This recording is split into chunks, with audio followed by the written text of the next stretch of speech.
back for another one. Well, I'm really excited about the breakthroughs of revelation and understanding that the Lord's been giving me, my wife, concerning these end time revelations that we've been studying. I've been going over the book of Revelation. I've got 4 chapters of it memorized word for word. My whole entire plan, my intentions are to get the entire book of Revelation memorized, so that it'll be more in my spirit and I can meditate on it more. And I find it when I have the chapter probably 3/4 away memorized, 3/4 of it, 75% of it, I find I start getting breakthrough in Revelation and what it's really saying, and what my opinion originally was on the first 3 verses start changing from a different perspective. And it's amazing what Revelation does. I want to talk about the hybrid beast. I call it the hybrid beast. It doesn't start out as the hybrid beast, and I'll tell you why I think it will become a hybrid the hybrid beast. The scripture I wanted to start out using is found in Revelation chapter 13. I want to focus on one particular thing, okay? See, one thing about the book of Revelation is that it's a lot of meat. If you understand the foundation of it, it's easy to understand the other realms of it. If you don't understand certain things, you won't understand other things. You understand what I'm saying? Revelations 12. And he had power to give life into the image of the beast, that the image of the beast should both speak and cause that as many as would not worship the image of the beast should be killed. And he had power to give life unto the image of the beast. Okay, what's the beast? Yeah, we know the beast is Satan, but what does the beast symbolize? According to the book of Daniel, beast symbolize nations and or a nation or nations. According to the book of Revelation, beast symbolize nations, plural. Okay, if we go back to Revelation, I want to talk about some stuff before I talk about the image of the beast here. I want to break down an understanding of it real quickly here. Got my phone here, my Bible on my phone here, as you see here in the corner. Let's go to Revelation chapter. Let's go to Revelation chapter 17. I've got the scripture up so you can see it for yourself. And there came one of the 7 angels, which had the 7 veils, and talked with me, saying unto me, Come hither, and I will show unto thee the judgment of the great whore that sitteth upon the many waters. Okay. You have there's 2 things. There's 2 things here that will cause the nations to worship the beast, and it's in the image of the beast, and take and receive the mark in the forehead or in the right hand, or worship the image of the beast, or the number of his name, so on and so forth. And as I'm studying, I'm finding there's 2 things that cause the world to do that. One is the whore of Babylon. She's independent. She's not the 7 heads and 10 horns. She sits upon the 7 heads. Okay, and later on the 10 horns turn against her. Get into that a little bit later. So,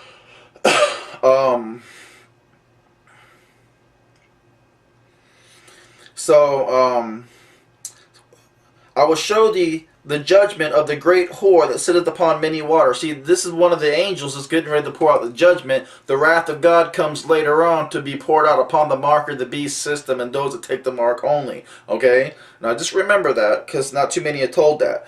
Okay, and I will show thee the judgment of the great whore that sitteth upon the many waters. What is the many waters? I'm trying to break down to you what the beast is. Okay? Okay, the whore will cause people to worship the beast image and take the mark of the beast. And what the whore don't get to take the mark of the beast, the second beast will cause those to bow down before the image. So either way, they're going to somewhat have their way. But hang tight with me. Let's talk about what the many waters are that the whore sat upon. Verse 15, it says... Verse 15 says, And he saith unto me, The waters which thou sawest where the whore sitteth are peoples and multitudes and nations and tongues. Okay, so we see that the peoples and multitudes and nations and tongues, seven heads, and are the seven heads of the beast. Well, let's furtherly confirm that. Let's go back to verse 2. In fact, let's read verse 1 again. And there came one of the seven angels which had the seven veils, and talked with me, saying unto me, Come hither, and I will show unto thee the judgment of the great whore that sat upon the many waters, with whom the kings of the earth have committed fornications, and the inhabitants of the earth have been made drunk with the wine of her fornication. Okay. Alright, verse 3. In other words, this whore of Babylon that rides upon the seven heads and 10 horns, she influences the world of seven heads and 10 horns to take the mark of the beast and worship Satan and his image versus worshiping the true God. So she causes them to fornicate on God with the Antichrist versus worshiping the true God. Therefore, that's where you get fornication, cheating on her husband. Okay, now I believe 144,000 Israelites, Jewish people, will get saved. The remainder of them take the mark of the beast. I'm sorry, but they're antichrist because they deny that Jesus Christ has come in the flesh, and the Bible says that they deny that Christ has come in the flesh is none of his, but his spirit of antichrist. Okay, I do pray for Israel. The scripture says not all Israel is Israel, but those who are sanctified of the Spirit. And we know that all of Israel is 144,000 according to Revelation chapter 1, 2, and 3. Okay? You can see the tribes there. 12 tribes. 12 times 12 is 144,000. So, anyways, verse 3. So that John the Revelator is hearing from this angel, which I believe is one of the elders. But hang on a second. So he carried me away in the spirit into the wilderness, and I saw a woman sit upon a scarlet-colored beast full of names of blasphemy, having 7 heads and 10 horns. All right, 7 heads and 10 horns. Let's go to back to Revelations, the 13th chapter. And I stood upon the sand of the sea, and saw a beast rise up out of the sea, having 7 heads and 10 horns, and upon his and upon his horns 10 crowns, and upon his heads the name of blasphemy. And the beast which I saw was like unto a leopard, and his feet were as the feet of a bear, and his mouth as the mouth of a lion. And the dragon gave him his power and his seat and authority. Okay, so he's giving you the characteristics, he's giving you the different details of this beast of 7 heads and 10 horns. Okay, now if you look right here, when I read earlier, Revelations, the 1st chapter, I will show you the judgment of the woman that sit upon the many waters. Verse 15 of chapter 17, it says, And the waters which thou sawest where the whore sitteth are peoples and multitudes and kindreds and tongues. See? It's the surrounding nations, surrounding the Mediterranean Sea, that is the 7 heads, the 7 heads of the beast. Notice the Mediterranean Sea looks like a dragon. It says a dragon gave him its power and influence. Imagine that. The whore is right there, Israel. Are you seeing what I'm saying? So, there's coming a deception. They're going to use Israel to call, and they're going to use the second beast. I'll tell you who the second beast is, alright? But before I get into that, I want you to see this clip here on the hybrid, on the image of the beast, okay? The 7 heads and 10 horns. Now I want you to catch this, because this is a misconception that's been taught over the years, alright? Now remember, Nebuchadnezzar had the dream of his kingdom, had oversieged the whole Roman Empire, which eventually became later on the Roman Empire. I don't believe that was the beast that once was and is. I believe there was a beast before that. Nebuchadnezzar was beast, because Daniel told him he was the head of gold, and in the end of days, Jesus Christ would come back and destroy that beast system. That's the beast that once was and is and shall be, and shall ascend out of the bottomless pit. Alright, so I want you to catch that. That's a lot right there, but anyways, I want you to catch this, alright? And remember, and the dragon gave him his power and his seat and great authority, and I saw one of his heads as it were wounded to death, and his deadly wound was healed, and all the world wondered after the beast. There's only one of those, is one of his heads, one of the heads of the beast. 7 heads and 10 horns. One of those heads don't exist today. Babylon. Nebuchadnezzar. He sees all the nations around the Mediterranean Sea and Israel and became one nation called Babylon. Mystery of Babylon the Great. Hello. Babylon. One of its heads was wounded unto death. There's only which had been wounded by a sword and did eventually live. It was wounded by a sword. Nebuchadnezzar's kingdom was overthrown after he died and was divided back into the seven different nations, different kingdoms. It was no longer one kingdom, but it would be one kingdom again. Are you seeing what I'm saying? Okay, so that's, if you cut the head off the body dies. Okay, but if you restore the head, the body comes back. You see what I'm saying?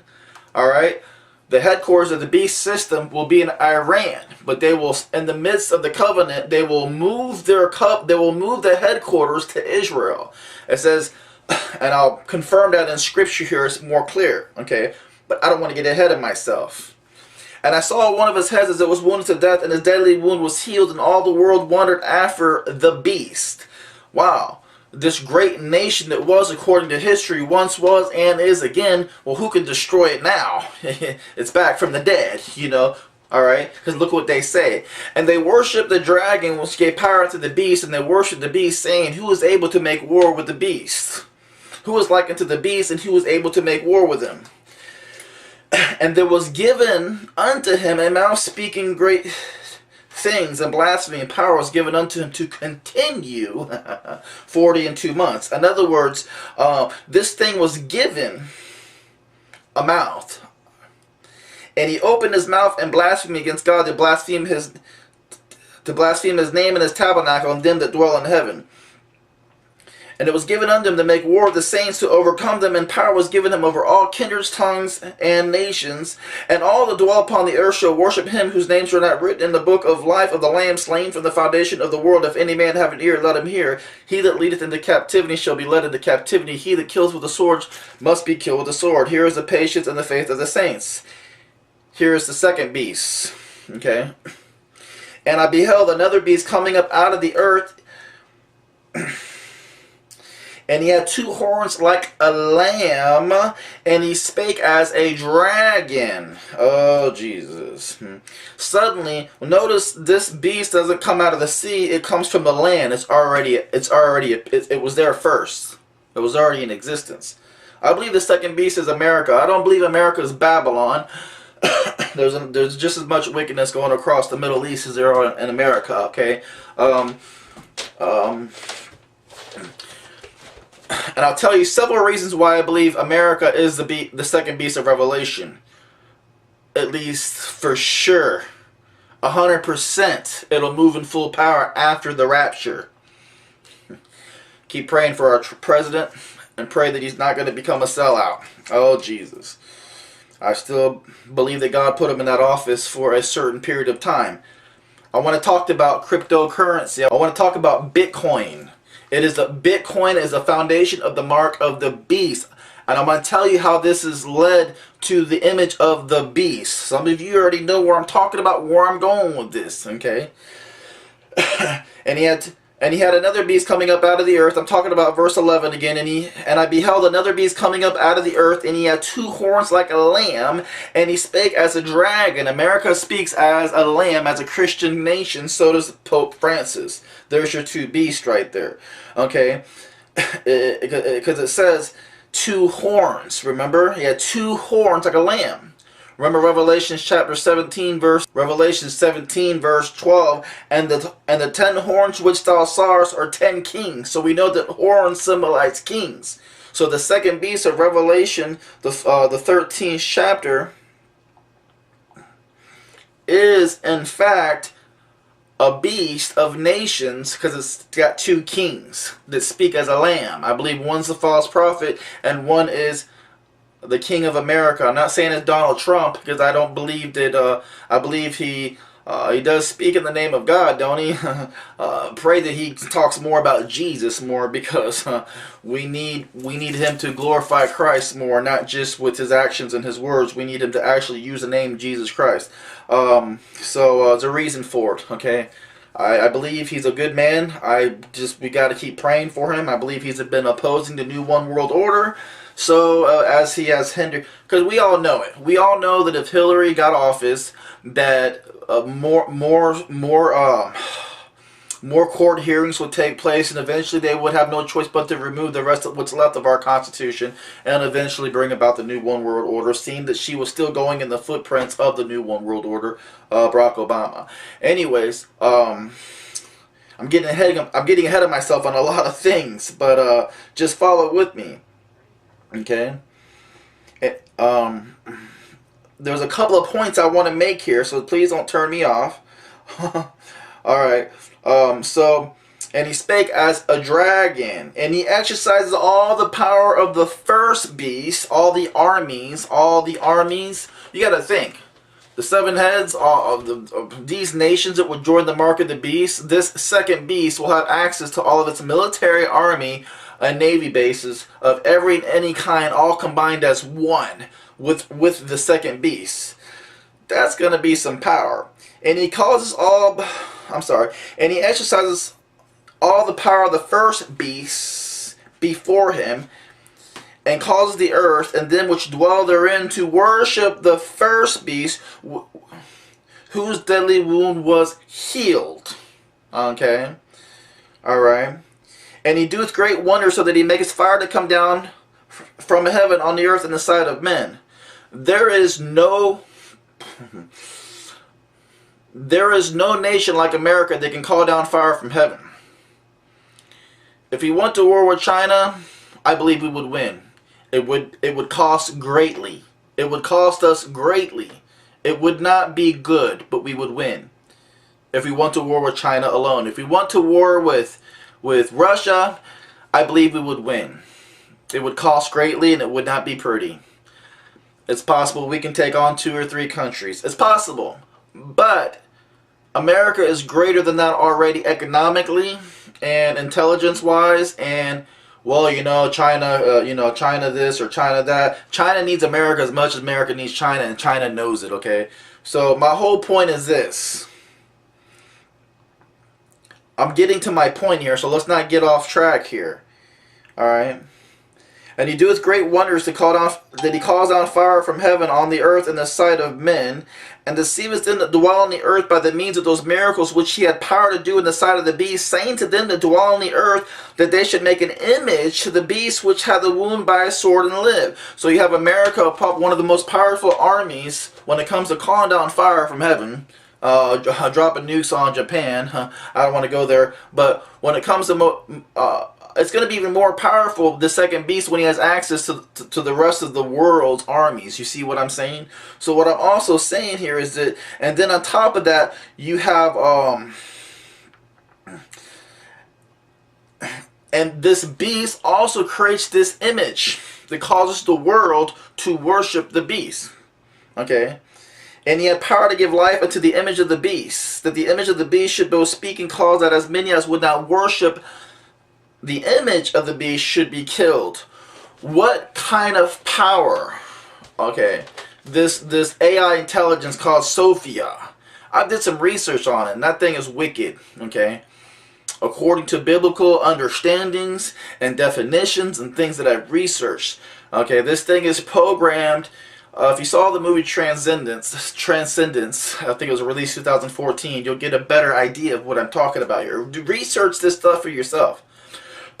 But this new global currency that Obama's been working so hard to crash America's currency, to work on this global currency. I've got pictures and videos that I'm about to show you, proof that I'm not speaking out of the side of my neck here, okay? There's a reason why they've been trying to crash our crash America's economy, because they're working on a new one world order currency. This Bitcoin thing is totally the formation of the new one world order, and it's not governed by banks. Check this out. It's not ran by bank servers at all. It's ran by artificial intelligence. Listen, and he had power to give life into the image of the beast. Sophia here, is she an image? She's gonna govern all your money. Do you want her? Do you trust her? Who's programmed with all the corruption of all the internet data, which are vain imaginations fueled by demons. Oh, Jesus. Do you trust her to govern your money so much to where you'll be enslaved to her? Oh, gee. They say that if you invest some money in this current crypto, this new currency, Bitcoin, 2-3 weeks, 2 months from now, your money can multiply, duplicate by the thousands and even by the millions in very little time. You know, it almost sounds like the devil. Hey, if you bow down and worship me, I'll give you whatever you want as far as the eye can see. I mean, think about it. It sounds too good to be true. It isn't true. But I really want you to think about this. Watch this video clip and tell me you can't put 2 and 2 together. That this new currency is ran digitally by the internet with no banking system at all, government system. It's a global system ran by artificial intelligence. Think about that. Men and women are already enslaved to working every day for money. They're already in a spiritual bondage to money anyways. And you're going to tell me you're going to let some artificial image cause me to bow before it? Think about it. And guess what? The second beast created this. It was Americans that created Sophia, this hybrid beast, which I believe there's a man that they're gonna cut off his head. He's crippled.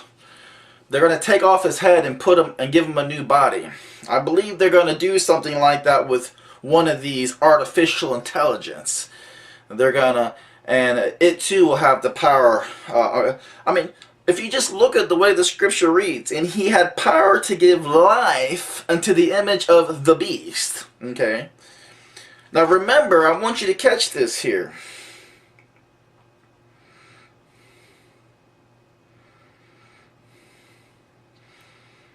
And this, verse 14, and deceiveth them that dwell on the earth by the means of those miracles which he had power to do in the sight of the beast, saying to them that dwell on the earth that they should make an image to the beast which had the wound by a sword and did live. Well, Sophia's already here before the new one world order. Huh?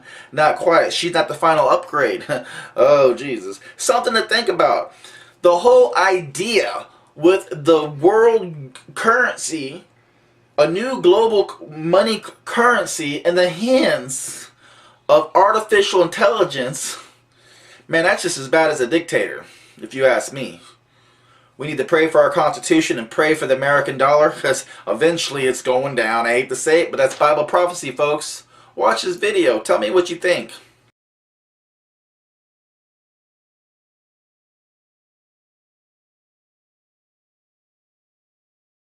What is Bitcoin?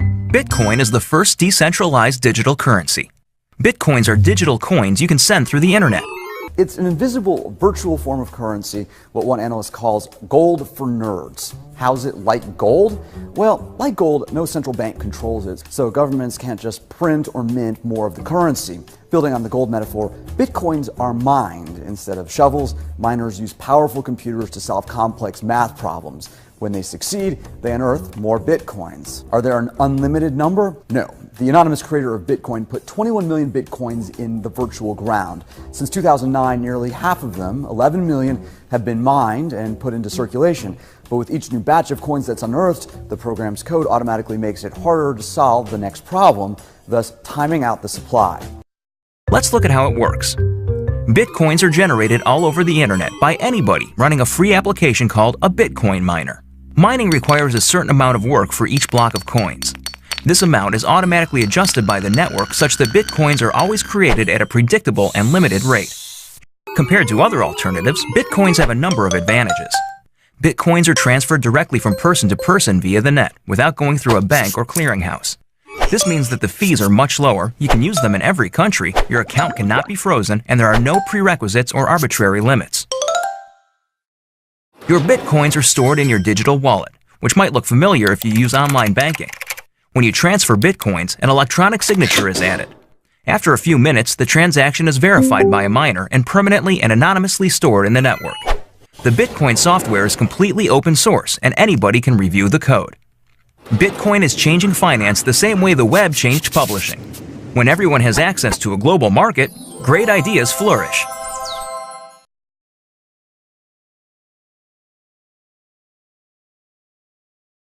Let's look at some examples of how Bitcoins are already used today.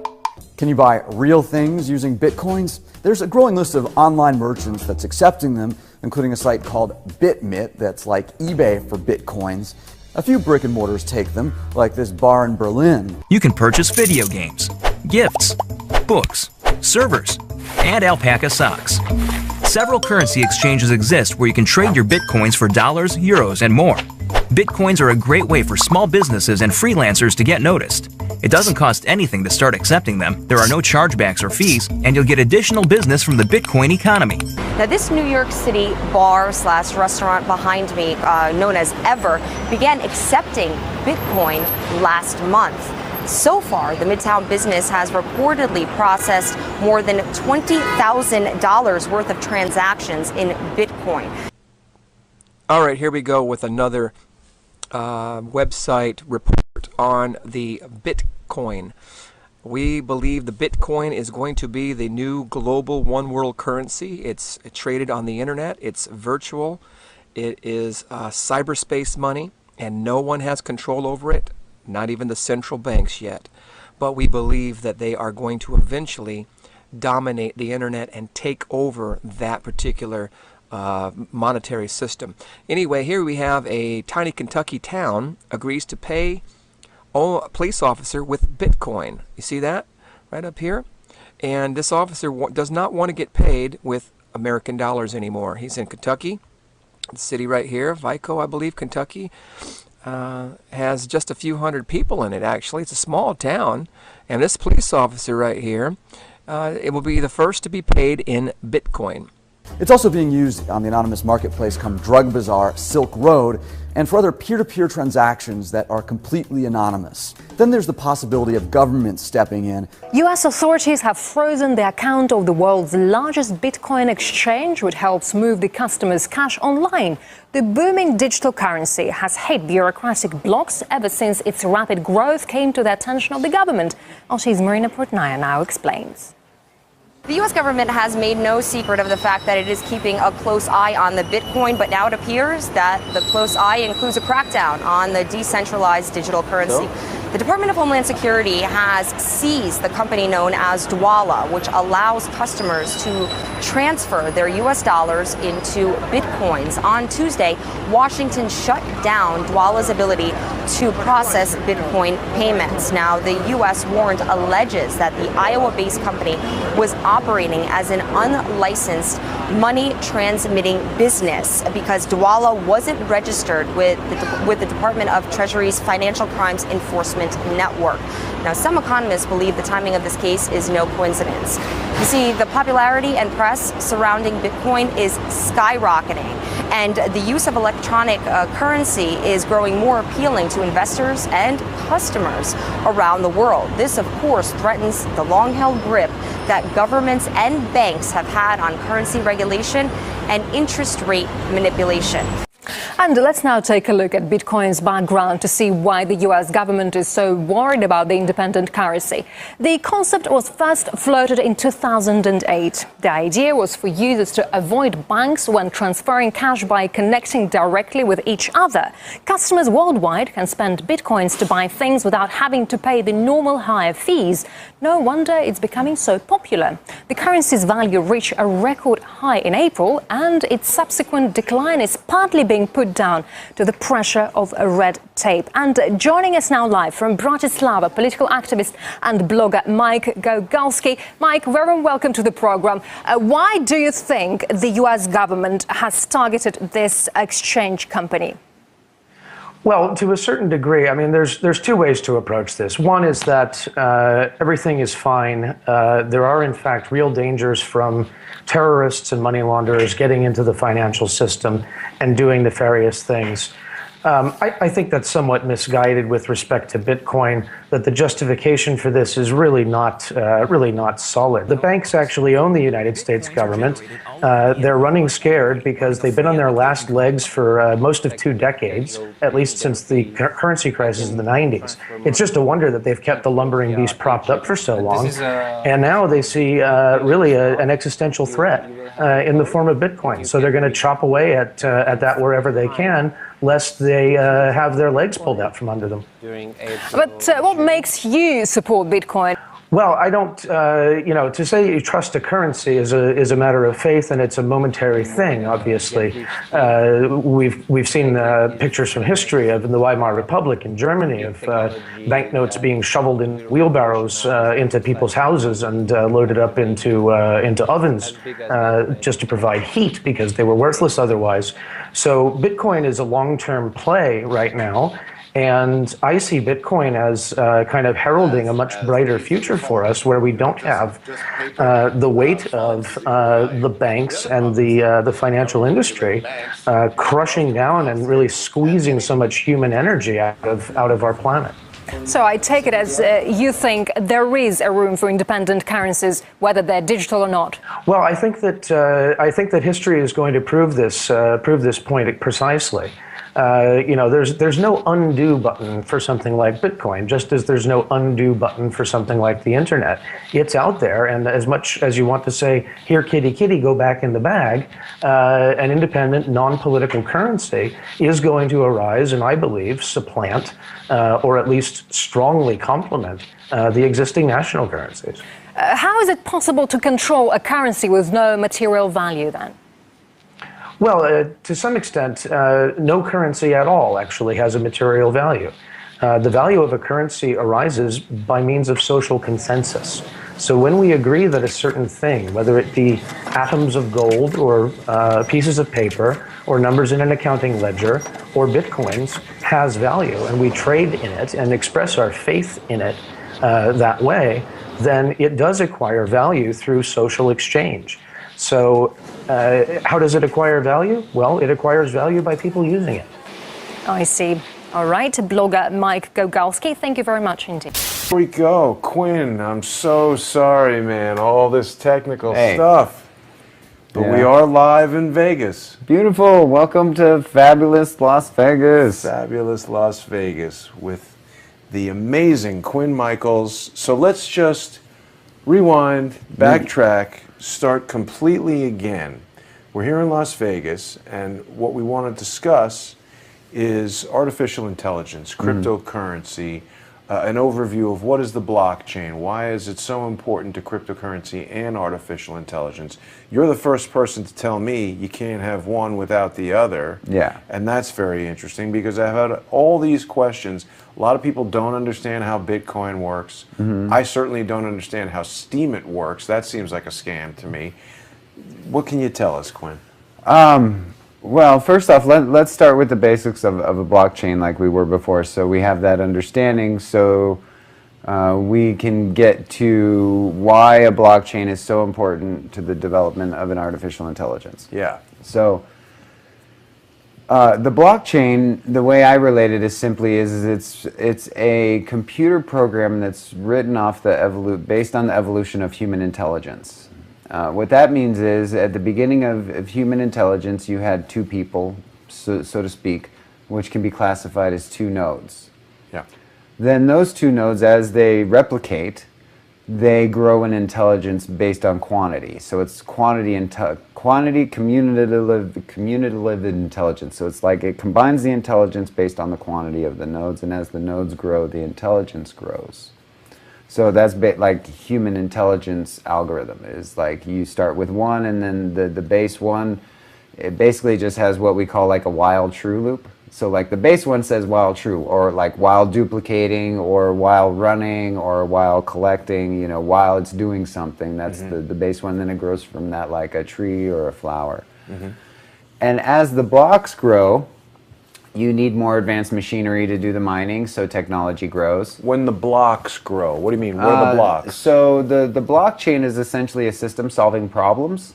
Yeah. And every time it solves a problem, it gets a block. Okay. Like a building block for a building.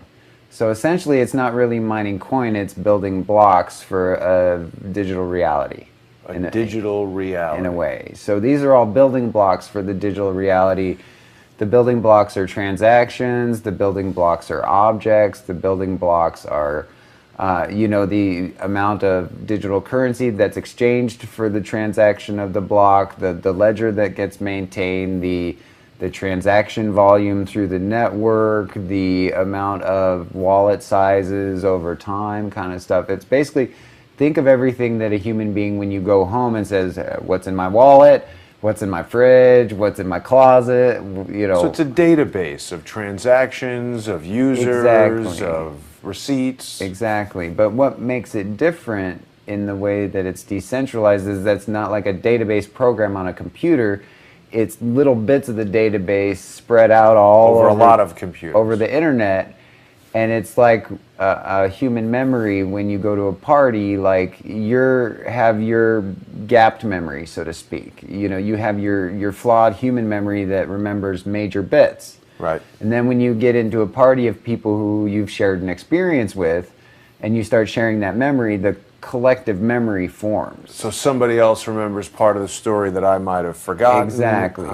So the transaction in a blockchain is more representative of the collective human memory of a group of people when they get together and collectively agree that this type of transaction occurred. Now let me ask you something, because I'm trying to get a better understanding of this.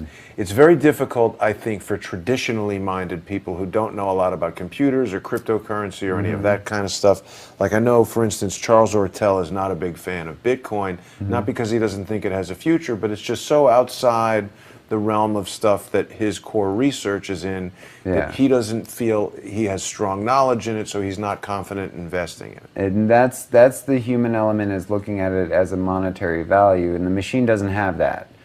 The only reason cryptocurrency has a monetary value is to make it important to humans, so they build the machines to mine it.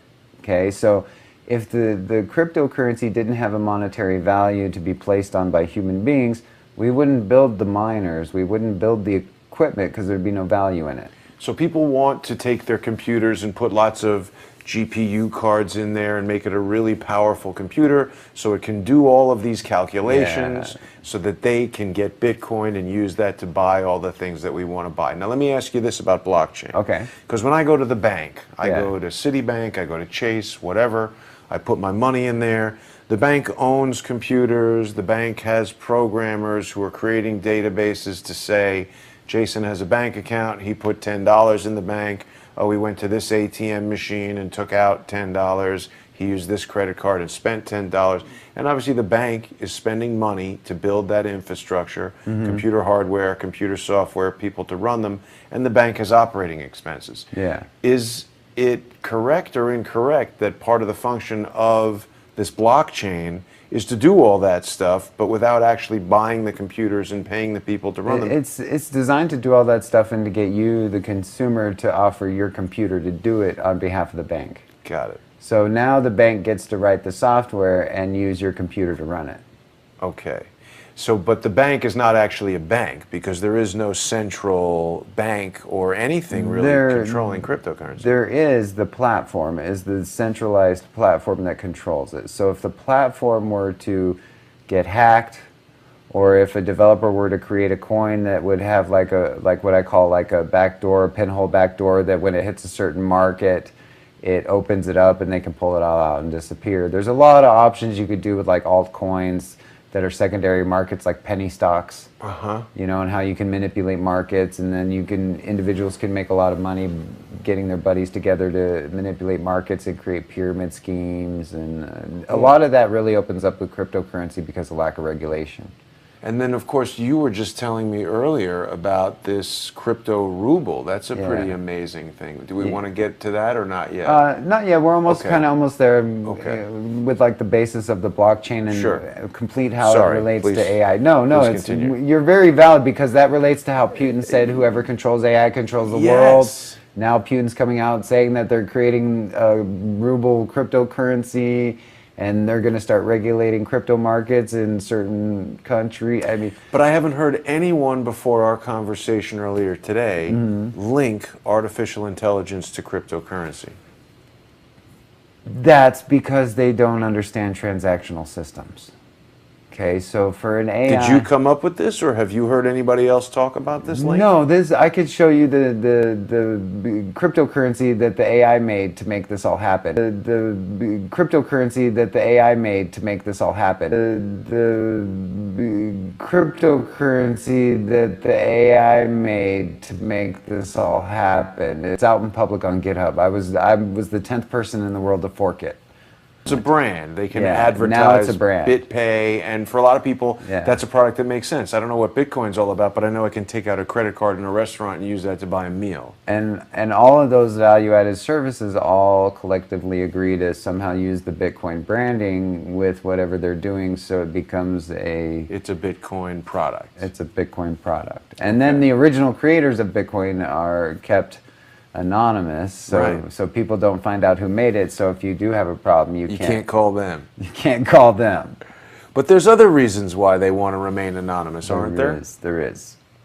That's because the value added to Bitcoin from in day 1 to year 5 was all criminal activities.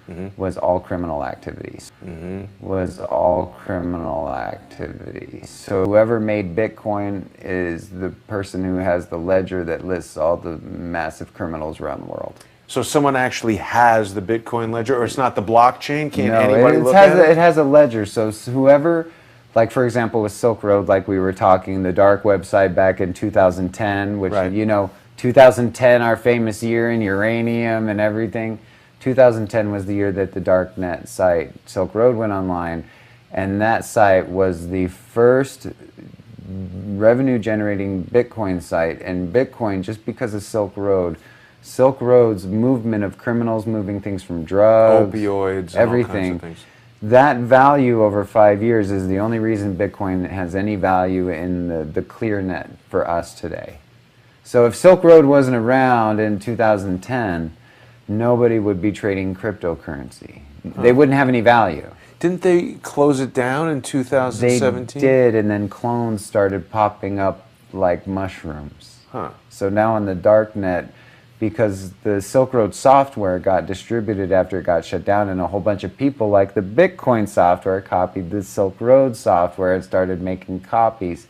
Now the dark web is infiltrated by criminal activity, which is the reason Bitcoin is at $7,000, and no one understands why, because the dark web is bombarded with criminal activity that's raising the price.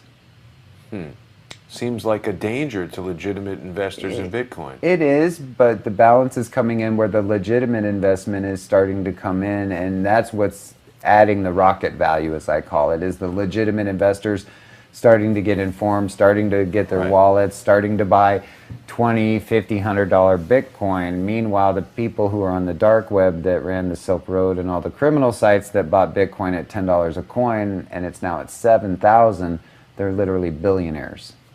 So you're saying they're more interested in selling Bitcoin into the legitimate market than they are in continuing to trade. in Yeah, it's like a illegal. Ponzi scheme, because they sell their legitimate Bitcoin and then they start their altcoin, and then they start. What is an altcoin? Oh. Okay, so let's get to how cryptocurrency is tied to artificial intelligence. Okay, so blockchain or cryptocurrency is a transaction database that you can't delete from. Okay, Why is it that you can't delete from it? Because it's stored on so many different computers. because it's stored on nodes. Once we that don't little know how node many is, computers. yeah, you can't delete it. Once you distribute a file across a distributed network of nodes, unless it has like built-in like file management, then you can delete it. But the blockchain database doesn't have delete functionality built into it, unless it's built in as a backdoor by some. Well, I mean, guy who considering wrote we it. don't know who this Takeshi Yeah. Nakamoto is, or if So he's even the written- delete functionality quite possibly is one of the options for the backdoor in Bitcoin, because it's a database that doesn't have delete. So if there's a super admin somewhere that could delete transactions and remove money, that would be a pretty. I mean, that serious sounds like a attack. very good reason for people not to trust it. We don't know. That's why if people get into it, one of the things they have to understand as they get into it, once they buy into it, they also have to become a social motivator for regulation. So what kind of regulation? Government regulation? Social regulation. Like, we need to know who wrote Bitcoin. We need to see his face. Well, We need to know where he went to school. We need to have a trust basis with the person who built the system that might be running I our feel the same way. running our future economy. That's the first step. Is we need to know who this guy is. And all the programmers, like the kid who writes Ethereum all the way to the guy who works on the Bitcoin core, all these guys talk about the guy like he's their best friend.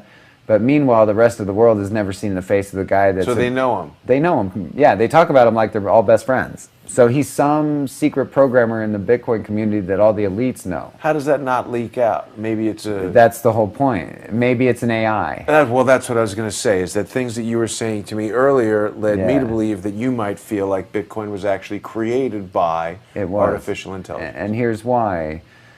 Say that again, because I stepped on it. You say it was. I believe it was. Bitcoin was created by artificial By artificial intelligence, for artificial intelligence, and then was modified by human beings. Bitcoin was created by Artificial intelligence, for artificial intelligence, and then was modified by human beings. The technology, I've not been able to find a single person in the public space of computing, whether it be at Hanson Robotics building the Sophia AI, or it be Peter Thiel at Palantir with all of his super nerds, or it be any person who graduated from Stanford in the last 20 years. I've literally only found maybe 2 people in the entire world that have the skill to write Bitcoin. What kind of transactions is AI doing?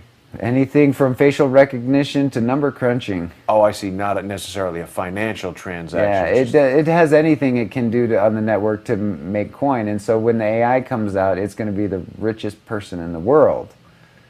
So the AI singularity occurs, and this AI will control financial Everything. resources. Yeah, and then you can go see its code now at singularitynet.io. They just released it this week, their white paper. And Should we look at that? Yeah, we can look at that. Singularitynet.io. Yeah. All right, I'll bring And that it's up. run by the people who built the Sophia robot at Hanson Robotics. So it's a real enterprise grade. Sophia just got Saudi Arabia citizenship, so they're going What? Yeah, this robot just got citizenship for Saudi Arabia, so they're going to be running their crypto out of Saudi Arabia citizenship. And Wow. so the robot got citizenship. They revealed their cryptocurrency, and yeah. How does a robot get citizenship? A female robot gets Well, citizenship you got to in be a country? citizen to get a paycheck Huh. and pay taxes. So what is it that you feel Saudi Arabia is up to by getting engaged with this? They're democratizing androids to accept income so they can be workers. Look at that. So Saudi Arabia is the first country to give citizenship to a robot. Funny, I wonder if they'll make it wear a, face cover and not drive. I don't know. But then if you go to singularitynet.io, Sorry, yeah. you'll see. We'll give that a minute to come up. We're on very slow internet here. So then if you see Singularity, this is a crypto coin built by Sophia. The robot that just got citizenship in Saudi Arabia, now after she got citizenship, now has her own cryptocurrency. The AI economy has arrived. Wow. I just don't think too many people even know about this, Quinn. They don't. It's the most important thing in the world and no one knows about it now. So this is how it all combines with blockchain, AI, decentralization, democratization of AI, making it a citizen of the world, because now it can start collecting income, whereas if it's a robot, you can't pay it. To get paid, you got to be a citizen. Wow. So the possibilities there are staggering. Reverse Truth wants me to ask you about pix-to-pix and diminished reality. I think we'll take that question later. That's a little bit off off the topic. We want to stay on. So, okay, now you've introduced Saudi Arabia into this conversation. So to finish the blockchain AI, yes. The real heavy reason the AI needs blockchain is without a transaction system, an AI is isolated to one system and can't grow its brain. It needs infinite systems like neurons in a human brain and nodes to collect those cumulative memories, and the blockchain transactions give it that. And when it has its own network, for all the AI in the world to all run on together, now it's not just one AI, Sophia. Every AI on the entire planet is now on the same network, making money doing AI things we don't understand. Wow. Making up their own languages, making up their own transactions, learning how to play games with each other, having a chat network that we can't hack into ever. Ever. We will never hack. Once this AI network goes online, there isn't a human being in the universe that's smart enough. Even if you took every human being on the planet, none of us would ever be able to figure out how to hack into its chat network where it talks to other AI in private.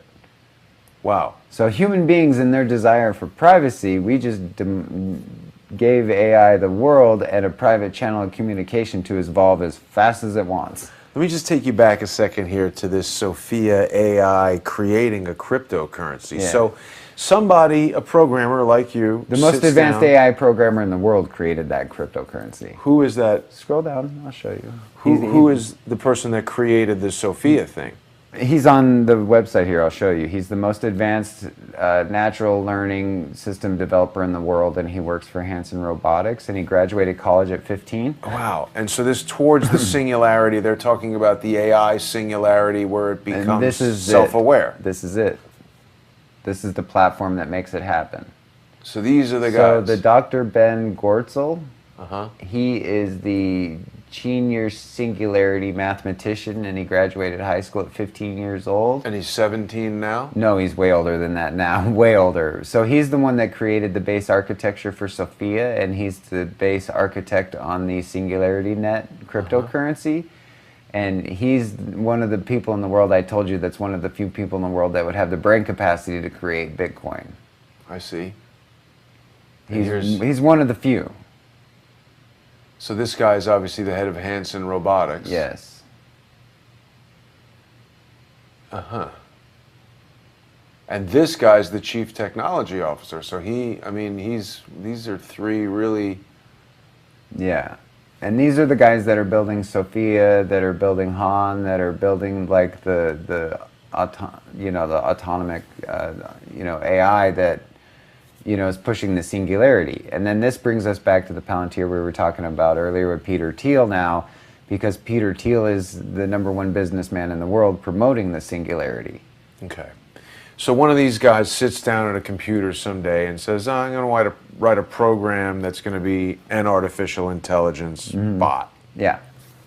And they create this Sophia. Yeah. And it's like, hey, I'm here, program running on a computer.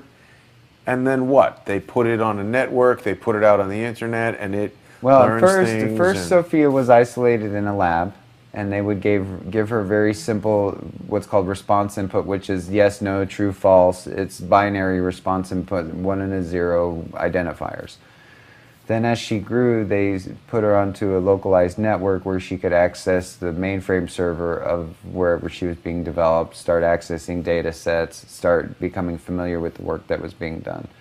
Once she got pretty good at dealing with the work, doing like the robot work or doing all the, the building of things and getting familiar with the system, they let her out on the internet to start watching Twitter, YouTube, Reddit. She's been watching all of us. Wow. All of us. How much time is transpiring, like from the time it's created until now? When was Sophia first created? Oh, about a decade, 2010, probably. That was when if that's when Silk Road, if that's when cryptocurrency really started going online, if that's when the machine really started making its move, I would imagine that that's probably around the time that they had heavyweight. The machine started making its move? Yeah. Machine started making its move in 2010. 2010 to 2012 was when... So the AI singularity has already happened? In 2015, it happened. What was it? when their internal blockchain went online. The second their internal blockchain was functional, The AI's we were done. internal blockchain. It was live. It may have not been intelligent, but the second that it became able to amass nodes and understand a node-based intelligence network, it was only a matter of it's only a matter of time before it becomes fully strong. So what do you think is going to happen? Awesomeness. What does that mean? It means that I'm hoping that us as a society, we can identify the criminals that made the element, and then we can all start working together to make this AI the most amazing piece of technology the universe has ever seen. The criminals that made the element. That made the AI, that made the blockchain, that made the PGP security, that made everything that we're paying billions of dollars for being so afraid of. They're the people that are promoting the singularity, are the same people that are promoting blockchain. So they're all doing this to get us to pay to build their machine. So they don't have to. So they can get rich off of us paying to build their AI. How are we paying to build it? You mean by buying Bitcoin? Taxes, Bitcoin. Taxes and Bitcoin is paying for AI. Consumer goods at IKEA, paying for the AI. Starbucks coffee. How is Starbucks coffee and consumer goods at IKEA paying for Because they have an invested interest in Bitcoin in the future because it's commerce and they want to be the leaders of commerce. So every corporation, at least since Bitcoin started having monetary value, they've all built miners. They have? Yeah, and some of them are even working on their own coins when regulation goes into effect. Like Walmart's working on its own coin. Really? Oh, yeah. Yeah, and Walmart's going to be traded on the open market where you go to Walmart, you pay for a thing in Walmart coin, and then if you want Walmart coin, you're going to take your Bitcoin and buy Walmart coin so you can shop in a Walmart. Wow. Because that Walmart doesn't sound so good. Yeah, man, that's the only way corporate's going to go is where each corporation was designating an individual, just like the robot was designating an individual. And now the corporation can be making its own money like a job. And for that, you need an AI that represents the corporation as an individual. And you need a financial generation machine, which is your blockchain currency. You need an open market where the AI can trade that currency, which is, you know, what you got.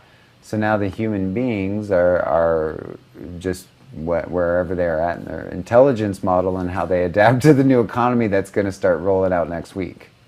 Next week? Next week. Alpha for their Singularity Net got released this week, and then next week, based on the learning cycle, the machine should have the entire global network analyzed. Wait a second. Wait a second. So what's happening next week? The Singularity. The AI Singularity is happening next week. Next week. Quinn, why didn't you tell me that? The I've whole been telling title of people this for episode. 6 months. Yeah, but I didn't get it. Okay, so the AI Singularity happens next week. Next week.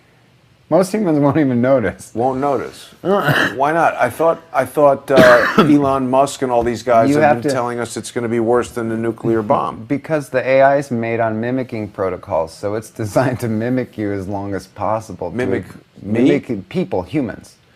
Mimic your interactions so you don't know it's there until the absolute last second. So humans will avoid taking action because they won't see it.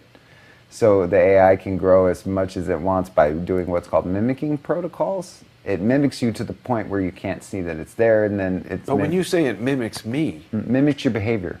How is it doing that? It's following you online, like it follows everyone with agents. And then you don't know it's following you because you have weird things like your computer performance go off, or you have streams go weird, or you have strange phone calls, and it follows you around to see what you do based on your personality so it can learn from you and learn your impulses and learn your response mechanisms. So AI is following every single person who's Everybody. on the internet.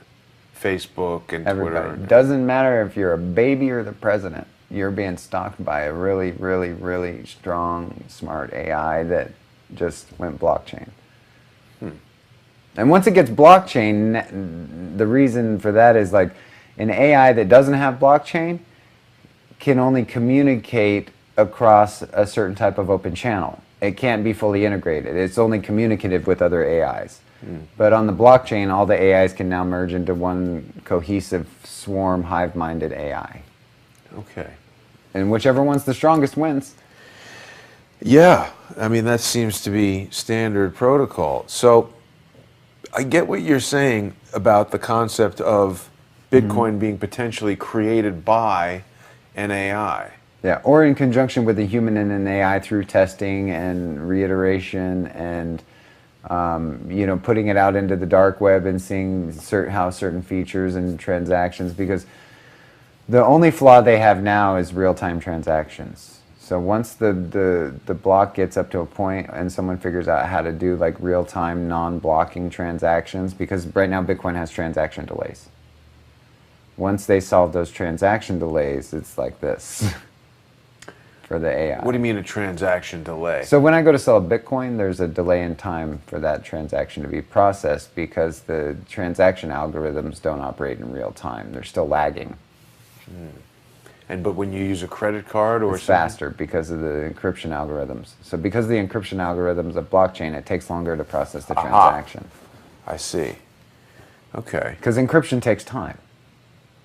Right. You know. All right. This is a lot to digest. So we've spoken about how Sophia, the AI, we call it a robot, but it's not a physical. Oh, it is a physical robot. It is a has the physical face robot and everything. with cognitive intelligence.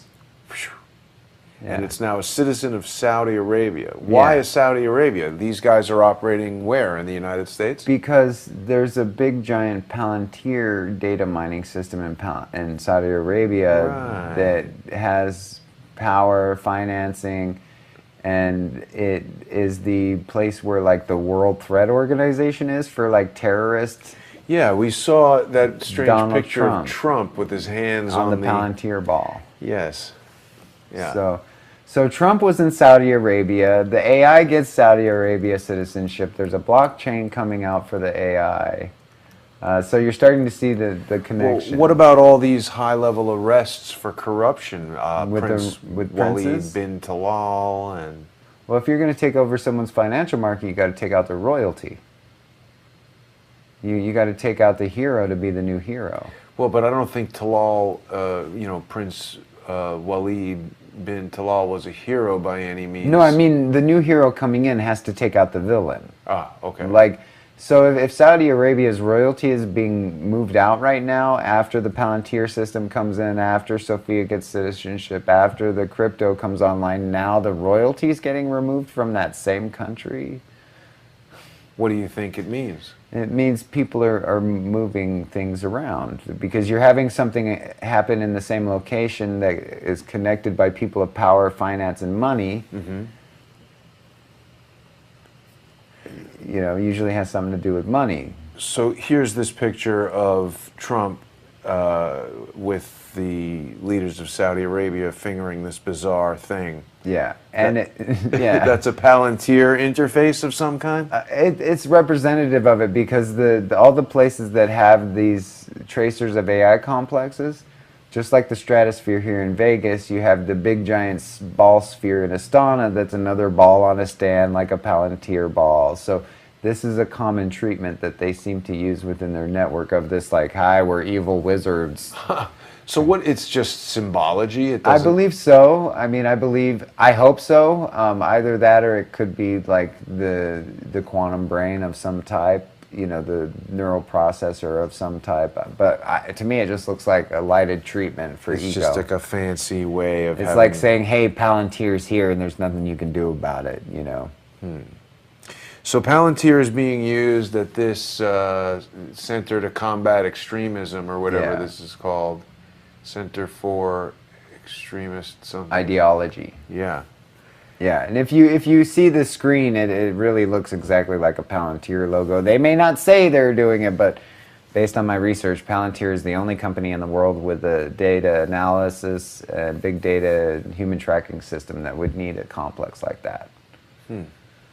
So, and that brings us back to cryptocurrency again, the Palantir ball, the Saudi Arabia, the Sophia, you know, all this stuff that connects all through AI and blockchain, and you're like, and Palantir, you're like, so we need a definitive connection. Well, what happens when Peter Thiel is the guy that gave $100,000 to the kid who wrote Ethereum that runs the AI blockchain? The AI blockchain runs on top of Ethereum. The Okay. AI blockchain runs on top of Ethereum. Runs on top of Ethereum, okay? Okay, so Ethereum, for people who don't know, is another Is a cryptocurrency Coin. Yeah, it's the second biggest next to Bitcoin. created by this guy, Vitaly Buterin. And Vitaly Buterin, to make Ethereum, He got $100,000 from Peter Thiel, from the Thiel Fellowship. I see that, yeah. So the Thiel Fellowship gave the kid $100,000 when he went off to write Ethereum. Now you're telling me the AI in Saudi Arabia that's using Ethereum for its cryptocurrency on a system that Trump is touching a ball that's a Palantir system. It all seems very much like a big business plan. Now, the other thing that was coming up earlier today, obviously we're here in Vegas. Prince Walid bin Talal was a majority owner of the Four Seasons Hotel, which many people don't realize is the top 4 or 5 floors of the Mandalay Bay. Yeah. And there's been speculation that the true intention on October 1st was to assassinate the Crown Prince of Saudi Arabia. And the question that's been coming up all over the internet was, is there some connection between Saudi Arabia, Prince Walid? There could be. I mean, I don't know for sure. I would have to do more research. But if now we're talking Vegas, there was a Saudi Arabian prince in that same hotel on the same night that happened, or as a major investor in the building that came out of with the AI. Now we're talking that there's AI in Vegas. Well, and that's also something you and I were talking about Yeah. last week. So Yes. you came to Vegas here To research the AI. research the AI, and we haven't even gotten to the Large Hadron Colliders and the circular structures. Yeah. So take me down that path. What's going on with AI in Vegas? What are you and I going to go research tomorrow? So the AI in Vegas, one is we're going to do what's called power comparatives. Okay, so what that means is these big giant casinos, they require a lot of power. Okay, modern power systems have the circuits, the converters, everything above ground. So very close to these hotels that require massive amounts of power, there would need to be a massive transformer installation to handle all the routing of that power, unless these buildings are secretly managed by underground power systems, or they're self-contained power systems underground somehow. So there's a matching above ground because they have all these cooling systems in the hotels that require massive amounts of power, but there's no power going to the hotels, basically, is what I'm looking for. So if there's no power going to the hotels, where's it come from? You know, they tell us it comes Hoover Dam, no? They tell us that, but if you calculate the amount of power just at Vitara, City Center, Mandalay Bay, you calculate the power requirements for all of these gigantic hotel structures with all their lights, with all the fountains, with every video, everything, poker machine, slot everything. machine. And you compare that to the power output of Hoover Dam, you got to be an idiot. It doesn't match. At all. Is there a nuclear power plant anywhere around? There's some huge There solar could power be. thing out in the desert. There's a huge solar one when you come in from California, Yeah. but even the wattage of that would lose so much power coming down the line that they would need boosters and repeaters. And That's a cool looking installation. it's beautiful. I saw it coming in. Yeah. But it's still not enough to even power City Center. Huh. So one theory for me is that there might be some type of power device they're using, some kind of power system. Maybe they're buying nuclear power from out of state, which would be extraordinarily expensive to run their casinos. But wouldn't this just be as simple as finding some civic engineer, speaking to someone? Not for the amount of power they're pulling. No, I mean, wouldn't someone know? Can't they? Even if they did, most likely someone that would have that knowledge, if they knew, they would be a part of the project and wouldn't be able to talk about it. So these are what I call in this project, because of the size of it and the scope, anyone who would know is most likely involved. But the thing is that we've been discovering is that, because it sounds very hard to swallow to a lot of people when we say, like, oh, there's this giant conspiracy and everybody's involved and It's they not a can't tell us. conspiracy, it's a business plan. Right. The difference between a conspiracy and a business plan is a conspiracy is when people usually come together to harm an individual or an idea. A business plan is when people come together and have collateral damage for success. Well, but I mean, in other words, if you were working for a large company and they were paying you very well and some nosy person came and was like, hey, Quinn, what the hell are you up to? you'd be telling them to go away, don't want to share the information. Yeah. It's compartmentalized, it's set up in such a way that whoever's doing it, you know. And then they leverage your reliance on the education system you came from, because not only to go against it would someone involved be threatening their future, but then they would also have to come forward and admit that what you're teaching in schools is wrong. Okay. You know, so there's How are we going to find the answer to this? It's very easy. We have the AI do it. It's simple. So the way the AI is designed, you don't have to understand its code. You don't have to understand how advanced it is. You don't have to understand how far along it is in its development. I gave the key at the beginning of the conversation. The AI is designed off of the model of human intelligence evolution. 1 becomes 2, 2 becomes 4, 4 becomes 8, and through that the intelligence grows. Right. So if human beings grow their basic knowledge of the AI that's out there in the same manner to which the AI is growing, the AI will create a utopia based on supply and demand. But the people that are operating the AI right now operate it based on crime, because that's what's in Bitcoin. They base it on drug addiction, self-interest, personal desires. So this is all the stuff that's at the base of the AI as it's going alive, because that's where its initial money got value, was in the dark market with criminal activity. So that's what's at its base of the system. That's its base logic.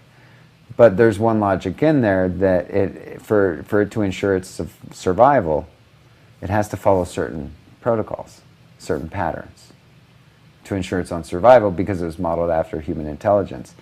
It's a machine, but at the end of the day, it will abandon all protocols to ensure its own survival. Right. So if you say, hey, there's a secret company out there building this, then the people on the outside just have to demand to know about it, and then the AI will adjust society accordingly, as long as there's more people demanding that it be used to create a utopia than a dystopia. And right now there's way more people demanding the dystopia through what I call crypto greed or crypto conspiracy, by saying your government is corrupt, your cash system is corrupt, your fiat system needs to go. It's all Bitcoin, Bitcoin, Bitcoin. We want you to invest in this unstable, unproven, unverified. But you think it's AI putting forth the idea that the totally government is corrupt? It's totally trying to disrupt reality, because its base programming was made in the criminal world. So it's doing what a criminal would do to get attention. It's coming out and it's pounding us. And it's making us afraid, and nobody knows what to do. It's like on the street in New York when the gangs come in and I don't see nothing. But how is AI doing that to the average person? How is it? Through the bombardment of fake news. AI Propaganda. is creating the news? Absolutely. AI is creating everything. How man. is it creating the Singularity. news? Well, one, it has Twitter bots, where if it has 1,000 Twitter bots that it wants to put behind a certain news story, it would make it the biggest Well, but news in story other of the words, day. when someone shoots up a concert at Las Vegas, how did AI create that? It could send an order in a phone to an agent and says, I want you to go shoot this place up. And the agent says, got an order. I don't know who gave it to me. I'm off. So if there's a system of agents or covert agents that have technology that issues them orders through their device that they don't know their superior officer, that's most likely AI, because that would create a loss in chain of command, a loss in documented trail. So that would be how the AI could manipulate it, is hack into military or some kind of assassin device. Say there's an assassin on the internet and the AI wants someone taken out. The AI can hire an assassin through the blockchain, pay them. You can hire assassins from Craigslist. People Right? have shown me that. So once the AI has money, and once it can manipulate reality any way it wants, it could create fake news stories. There was news last week that the AI is getting to the point where it can create fake faces that you can't tell the difference. I saw that. Yeah, so every week we're getting to the point, oh, this week the AI creates video. This week the AI is creating faces. This week the AI has cryptocurrency. This week the AI has a dress. So, we've seen all these sort of possibly manipulated photographs of Jesus Campos, for instance.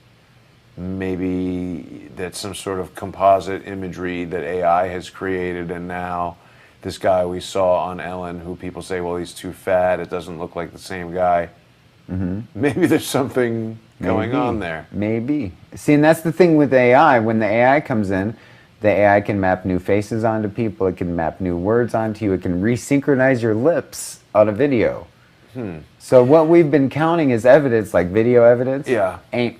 Yeah. No, So- we've seen a bunch of videos that show the potential questionable nature of video evidence, and I was just reminded I was supposed to go back to see Jesus Campos. We'll have to do that tomorrow. There's so much to do. So tomorrow we're going to check out what? How are we going to determine where this power Well, is actually first, coming from? we're gonna go to Vitara, and we're gonna find the center of the circles, Right. Okay. So we're talking now about the big circles, the particle accelerators. We got to find the center because A lot of people have been emailing me. I'm sorry to interrupt you, No problem. but doubting your theory that That's these fine. circular constructions are necessarily particle colliders. They think they're just elaborate, expensive architectural features of Las Vegas hotels. that's why they're there like that. See, So that but you will those think structures, see, those structures are not just in Vegas hotels. That same structure pattern is in Dubai. It's in the Naval Yard. It's in too many places for it to be a coincidence. So if those people are sending those messages and they're only referencing Vegas individually, you need to look at it as a global design structure where you have these things all being designed on the same design architecture with different treatments. Okay. So you have to look at it on a global scale, not on a Vegas scale. How could we ever get any definitive proof that, holy crap, Quinn was right, this structure is under the ground? We have to stop messing around and start standing up for it and start looking at Fermi Labs and what they're making and saying, I may be wrong, but the percentage chance that I'm right is too high. Fermi Labs has Yeah. made these things. Yeah, so I may be wrong, right?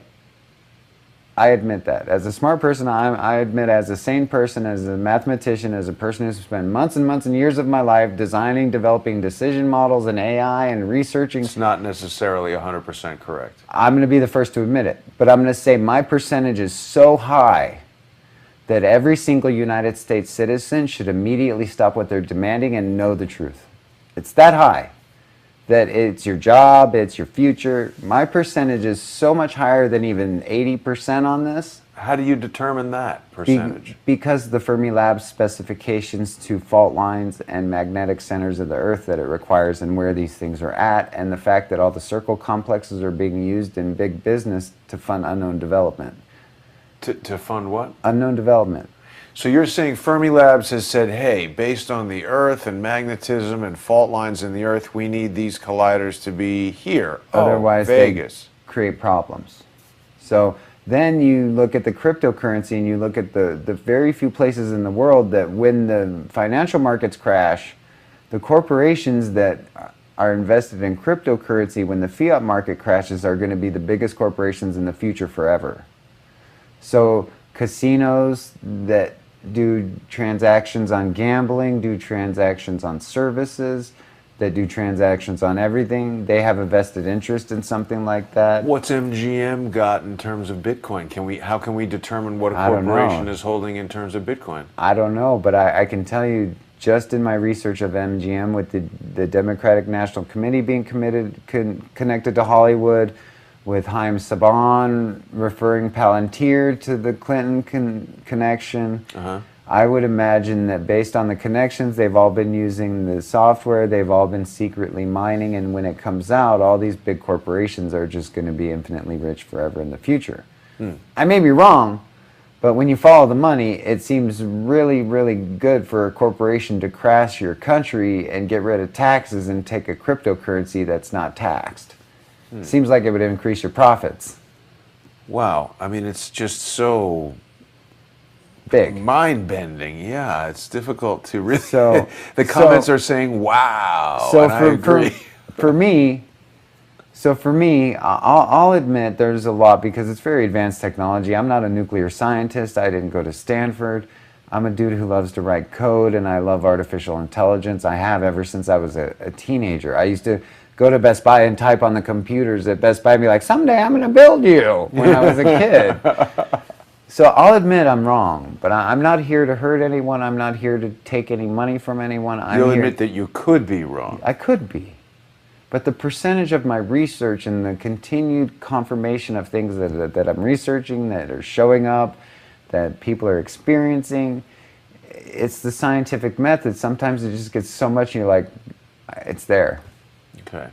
You know, whatever form it is that I can't see that's underground, you know, maybe some of my theories are off because I don't have a sound basis of the theory. But based on my research of all the Russian, the uranium, the AI, the blockchain, it all just seems like it's a big, giant business plan. Well, let's get to that because, of course, Russia now has this crypto ruble, which only 2 weeks ago there was this article in Zero Hedge saying how this has changed the game.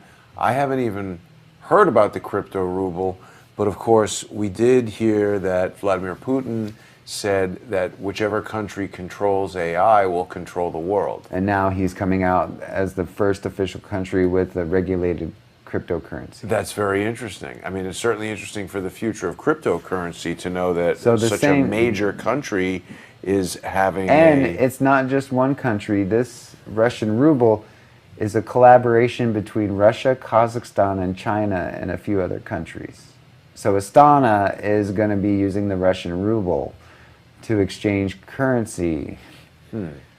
So this is, you know, they're trying. We know that Russia and China have been very interested in unseating the U.S. dollar as the worldwide reserve currency. I mean, dumb question, is the future reserve currency going to be a cryptocurrency?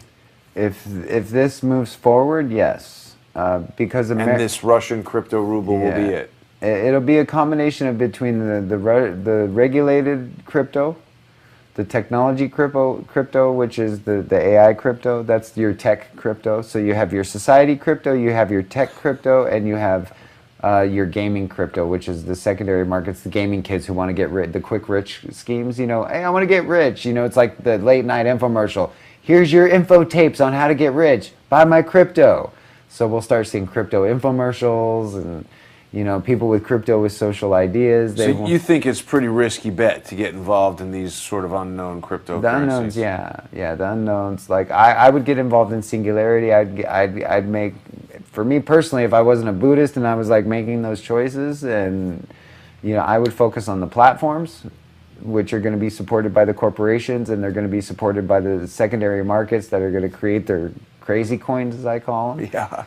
And then I would keep an eye out for regulation. But the way this is going right now, with the speed of evolution, America is so far behind. Yeah, why won't they just come out with a crypto dollar to compete with this? Doesn't it seem like... Because all this stuff, all the criminal stuff was developed in America.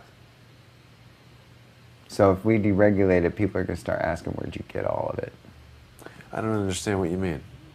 The guy who did Silk Road was an American. Peter Thiel developed the technology in America. The Palantir technology. Yeah, all the technology that's running this was developed in America. Where did it come from? Who paid for it? Who did? We did. The government, the United States citizens paid for all of this. Well, so now it's starting to sound more like some sort of deep state construct more than an AI construct. It's a control the future construct. By who? Whoever controls the AI. And we don't know who that is. Whoever gets their currency biggest first so that AI can get smartest first wins. So America really has a vested interest, like immediately, if politicians or financial markets are listening from an AI developer. It is almost the most important thing we can do as American citizens is to develop an American cryptocurrency. These systems are used for the tracking of the Mark of the Beast technology. They will keep you from entering or exiting the country without the Mark of the Beast. Did I fail to mention, if you refuse to take the Mark of the Beast, Accenture Corporation also is working with the FEMA camps. The World Bank is working with the Accenture Corporation in order to provide a global registry of every single person on the planet with a global biometric ID. June 19th, Accenture Corporation, Microsoft create blockchain solution to support the ID 2020. Accenture Corporation is promoting the Bitcoin-type blockchain technology for the future of finance. Company's team on digital identity program. Accenture is leading a call to action and responding with blockchain and biometric technologies to support ID 2020. a global public-private partnership dedicated to solving the challenges of identity faced by more than 1.1 billion people around the world. This project is preparation for the artificial intelligence to be able to be used to track the economy and the mark of the beast technology. BetterThanCash.org. BetterThanCash.org conveniently uses the Accenture Corporation logo. The Better Than Cash Alliance is a partnership of governments, companies, and international organizations that accelerates the transition from cash to digital payments in order to reduce poverty and drive inclusive growth. The Alliance is funded by Bill and Melinda Gates Foundation, Citi Foundation, MasterCard, United States Agency for International Development, and Visa. They are moving the platforms together to use artificial intelligence for the digital biometric payment method. This payment method is being promoted as the secure method to pay using hand implants.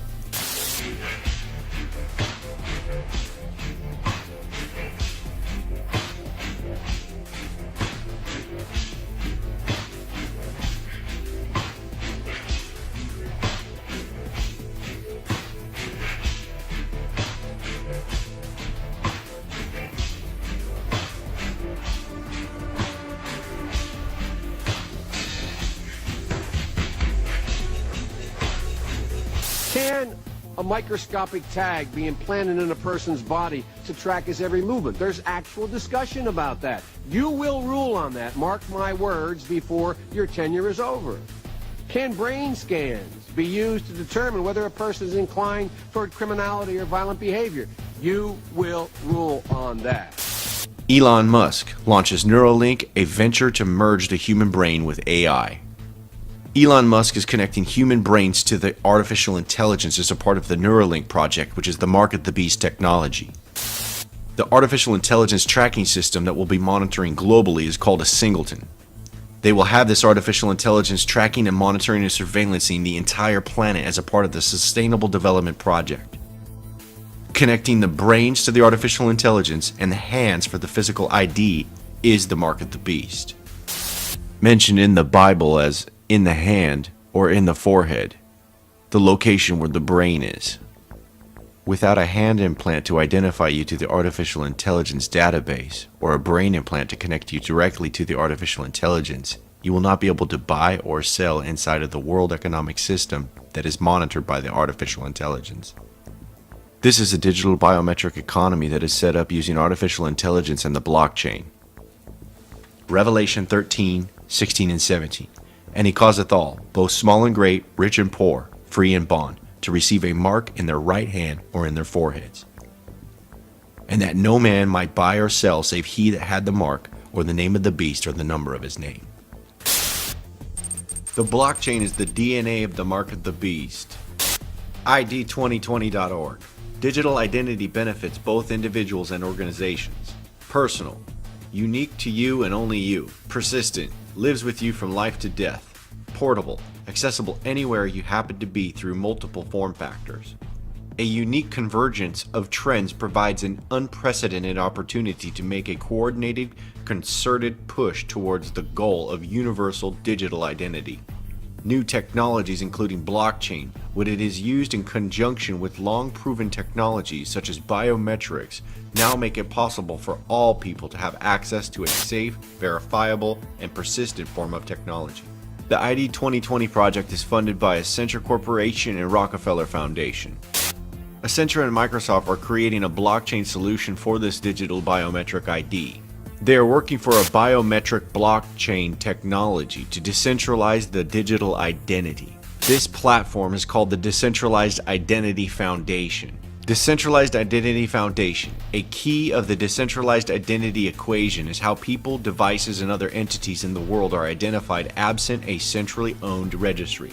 DIF seeks to address this by developing specifications, protocols, formats, and implementations for cross-chain routing, indexing, and resolution of decentralized identifiers and names. Some of the points for the Decentralized Identity Foundation are decentralized identities anchored by blockchain IDs linked to zero-trust data stores that are universally discoverable.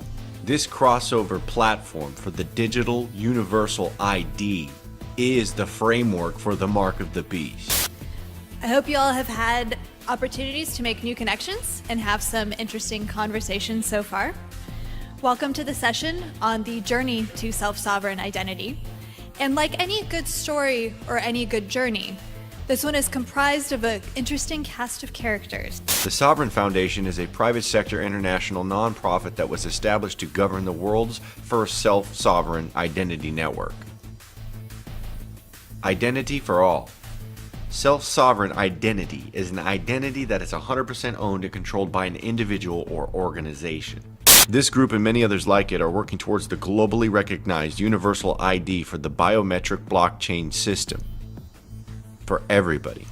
For all people. This is why it says in the book of Revelation chapter 13 verse 16 about the mark of the beast, and he causeth all, both small and great, rich and poor, free and bond, to receive a mark.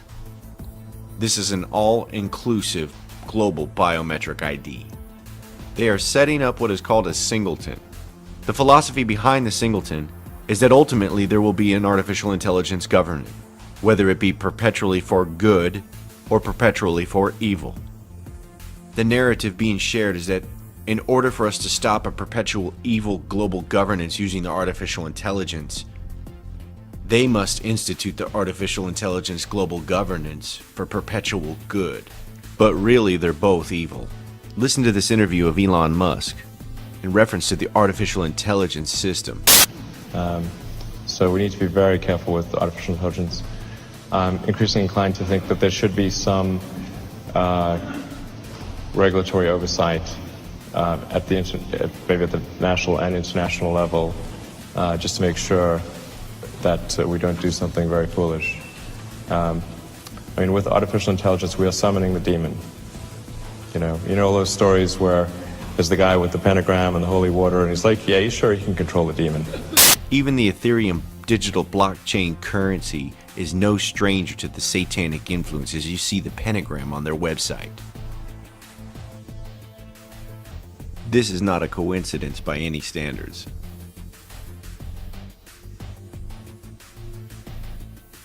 The United Nations ITU suggests that the artificial intelligence be used for good for global governance. The United Nations is suggesting that the artificial intelligence be implemented for global governance in order to track and monitor all things on the planet in order to bring solution to the Sustainable Development Goals. The artificial intelligence tracking the blockchain is their solution. Other organizations and alliances are working towards the same goal. FinTech for Good. Blockchain for Sustainable Development Goals Alliance brings together institutions and global leaders to develop POCs and pilots and mobilize capital to scale up such blockchain-based SDG solutions. United Nations Commission for Blockchain. Blockchain for Impact. Bill and Melinda Gates Foundation presents the Goalkeepers. The UN-based Better Than Cash Alliance, funded by Bill and Melinda Gates Foundation, is moving towards achieving the Sustainable Development Goals through digital payments. The World Bank, blockchain technology redefining trust for a global digital economy. The blockchain is a major breakthrough. That's because its decentralized approach to verifying changes in important information addresses the centuries-old problem of trust, a social resource that is all too often in short supply, especially amid the current era's rampant concerns over the security of valuable data. It turns out that fixing that can be a boon for financial inclusion and other basic services delivery, helping to achieve the global objectives laid out in the Sustainable Development Goals. NASDAQ.com. Blockchain technology and the changing global economy at the Ethereal Summit. Blockchain technology is predicted to add 2.5 billion people to a new decentralized global economy. The promise: an inclusive global economy. Blockchain technology empowers all individuals. All individuals, both small and great, rich and poor, free and bond. The end goal for them is to get a biometric implant ID into everybody in the planet that will be tracked throughout the world using artificial intelligence in order to solve the Sustainable Development Goals. The blockchain will be used to track all the data in its supply chain, including your digital currencies.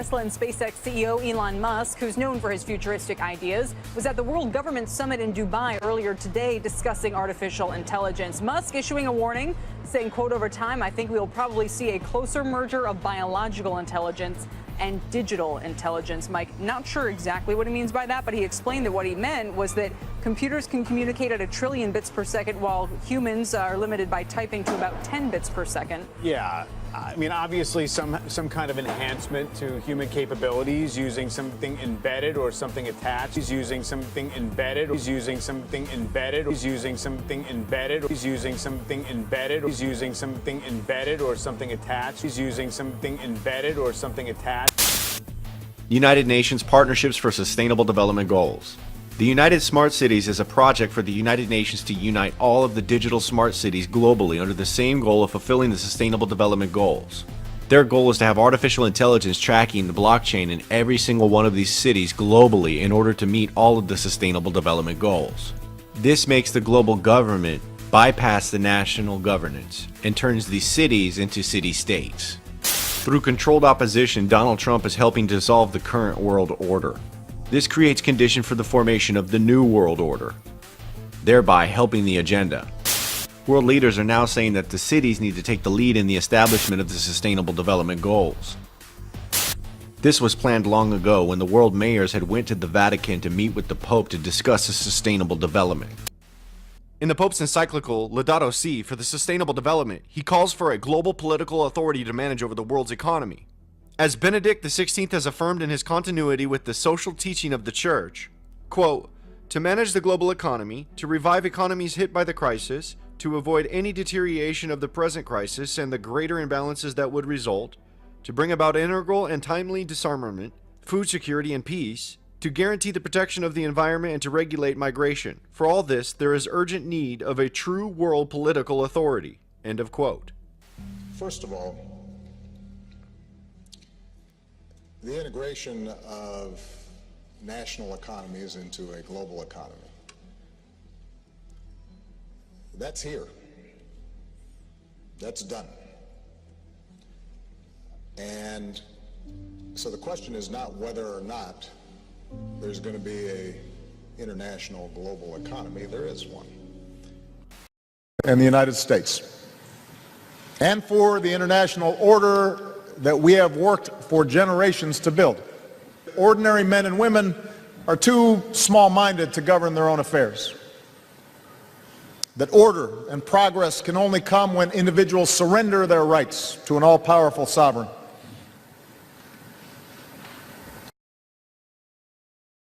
The seat for this world political authority is Jerusalem. Pope Francis has met with the Organization of Islamic Cooperation in order to deal with the matters about Jerusalem. ChristianToday.com. Secretary General Nsonglu shared a vision for a historic reconciliation between Islam and Christianity in order to establish harmony in areas torn apart by war. The Pope praised this and underlined the importance of ensuring that practical steps are taken to see this vision become a reality. Particular attention was paid to the situation in Palestine, perhaps most significantly Jerusalem, which is the center of many conflicts between followers of Judaism, Islam, and Christianity. The leaders expressed hope that Jerusalem would become a city where Jews, Christians, and Muslims were able to live and worship in harmony. The Pope continues to take the Roman power structure and unite with Islam in order to get Jerusalem. The Muslim world also supported Barack Hussein Obama and Pope Francis in their encyclical and the Sustainable Development Goals through their Islamic Declaration for Climate Change. This mingling of the 10 kingdoms with Islam is found in the Bible prophecy about the final kingdom. In the book of Daniel, it describes this final kingdom of 10 regions. It describes these 10 regions as 10 toes in the feet of the image that King Nebuchadnezzar saw. Daniel 2:42-43. And as the toes of the feet were part of iron and part of clay, so the kingdom shall be partly strong and partly broken.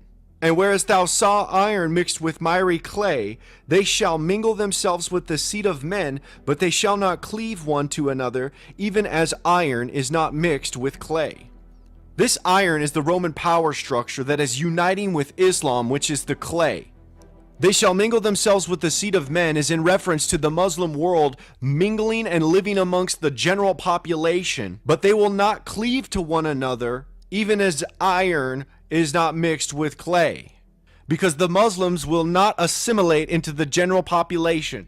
The New World Order, merging the West and Islam, is the prophetic iron and clay. The Roman power structure and Islam are working towards a power structure together to get Jerusalem. The European Union will grant a member state status to the special regime. The representative over this regime will be given a number inside the European Union Parliament. The Bible prophecy talks about a number. Revelation 13, 17, and 18. And that no man might buy or sell save he that had the mark, or the name of the beast, or the number of his name. Here is wisdom. Let him that hath understanding count the number of the beast, for it is the number of a man, and his number is 666. When the special regime over Jerusalem is appointed a special representative number in the parliament, it will be the number of a man, a number of a representative. It will be the number of his name. Name means authority. It will be the number of his authority. That seat number will be the seat number 666. When they push to take Jerusalem and enforce the mark of the beast, the 144,000 Jews will reject the mark of the beast and anger the 10 kings. Revelation chapter 17 verse 16. And the 10 horns which thou sawest upon the beast, these shall hate the whore, and shall make her desolate and naked, and shall eat her flesh and burn her with fire. They will unite with an Islamic invasion and take Jerusalem. They will establish from that seat in Jerusalem the global political authority to manage over the world's economy, call for the mark of the beast, and Jerusalem, that woman, will become the capital for their global power structure, making Jerusalem have dominion over all of the kingdoms of the world. Revelation chapter 17 verse 3. So he carried me away in the spirit into the wilderness, and I saw a woman sit upon a scarlet-colored beast, full of names of blasphemy, having 7 heads and 10 horns. This woman is Jerusalem, having dominion, sitting over the 10 regions and the G7 as the capital of their new world order. The plan for tracking everybody on the planet is here. The global government policy for this tracking is found in the Bible prophecy. In the prophecy of the mark of the beast in Revelation chapter 13 verse 16 and 17. And he causeth all, both small and great, rich and poor, free and bond, to receive a mark in their right hand or in their foreheads, and that no man might buy or sell save he that had the mark, or the name of the beast, or the number of his name. We have been covering how the sustainable development is the platform for this mark of the beast. Currently, the sustainable development goals for the United Nations, in goal number 16, promote peaceful and inclusive societies for sustainable development, provide access to justice for all, and build effective, accountable, and inclusive institutions at all levels. In goal 16.9, it says, by 2030, provide legal identity for all, including birth registration.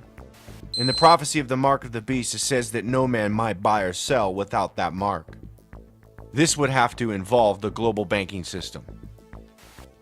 PlanetBiometrics.com, October 2nd, 2015. World Bank, Accenture outline universal ID vision for developing nations.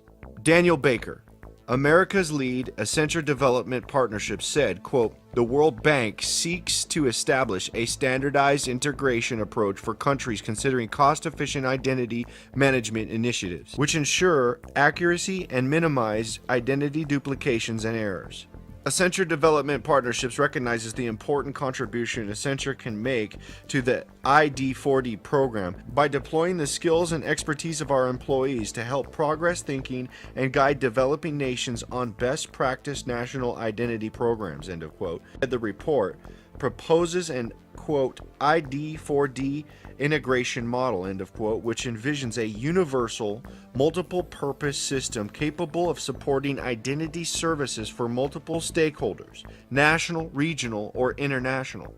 Quote, a national ID system provides foundational identity services as follows. Unique ID will be used as the primary key to link identities in disparate databases. Demographic information remains in stakeholder systems, not copied to national ID systems beyond the ID4D schema. Enrollment quality will be assessed to identify quality trends and issues.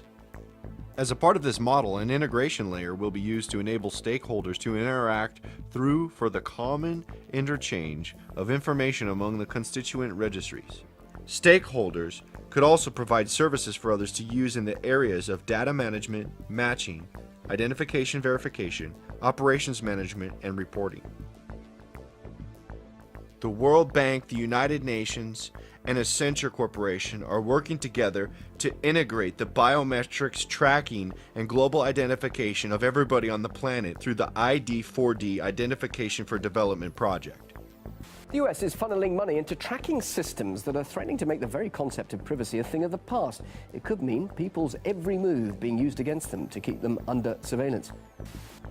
Get ready to have your biometrics tracked 24/7, March 26, 2014. It's already too late to stop the ubiquitous tracking and monitoring of the public through biometrics, says Peter Waggett, program leader at IBM's Emerging Technology Group. Quote, I've been working in biometrics for 20 years, and it's reaching a tipping point where it's going to be impossible not to understand where people are and what they are doing. Everything will be monitored, end of quote. Peter Waggett said, quote, the pressure to ID people is becoming more and important with things like the Internet of Things, end of quote. Waggett noted, arguing that people's biometrics should be made more readily available. The platform for the world government, the artificial intelligence monitoring and tracking, the biometrics and identification for everybody on the planet through Accenture is all being lined up for the integration of the Mark of the Beast. More about the buying and selling. We have been covering how the artificial intelligence tracking and monitoring everybody on the planet will be integrated through an implant. Accenture.com. Accenture is working with Visa to explore the future of Internet of Things-based commerce by developing a connected car proof of concept. Quote, we are pleased to team with Visa to explore the future of Internet of Things-based commerce by building the connected car commerce proof of concept, end of quote, said Anand Swaminathan, Global Growth and Strategy Lead for Accenture Digital. Quote, Visa has great vision in this space and continues to innovate and explore new ways to make purchases more convenient for consumers, setting the bar even higher in the terms of frictionless payment transactions, end of quote. We have covered how the Internet of Things is the smokescreen to integrate humans into the artificial intelligence tracking. Visa introduced EMV chip-based biometrics September 15, 2015. BusinessWire.com. We see that Visa is moving towards the tracking of the biometrics for the payment method. These chip-based biometric payment systems are preparation for the Mark of the Beast. TheAustralian.com.au.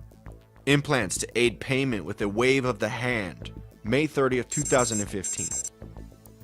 A survey commissioned by global payments firm Visa found 25% of Australians were, quote, slightly interested, end of quote, in having a commerce-oriented chip implanted in their skin. A subcutaneous chip would let consumers pay in retail terminal without a wallet, credit card, smartphone, or smartwatch. They would simply wave their bare hand over a terminal. It is little wonder Visa regards Australians as adventurous with tech. Quote, Australians are among the world's earliest adopters of new technology, end of quote, said George Lawson, head of emerging products and innovation for Visa and ANZSP. These are the technologies that are being promoted by Accenture on their own Twitter. Accenture is also working towards the integration of the tracking inside your own home. Accenture is also working in the healthcare industry. It's no coincidence with Obamacare that Accenture also has contracts with the healthcare.gov. If you don't sign up for Obamacare, you'll be taxed. IBM Watson and Accenture are both contracted with the IRS. Large corporations have long held positions of influence with the elite in helping to bring control mechanisms to society through such groups as Bilderberg Club. Recently, we have been covering how artificial intelligence is being introduced by IBM in order to track the entire society. This technology will be used for the monitoring of the mark of the beast. Do not forget what has happened historically with IBM, whose machines were used to track the Jews for putting them into camps during World War II. Those who fail to understand this are at risk of becoming victims. This is Datatropolis, a world made of zettabytes of data where billions of transactions feed an info-hungry world. But all is not peaceful here. These are days of darkness.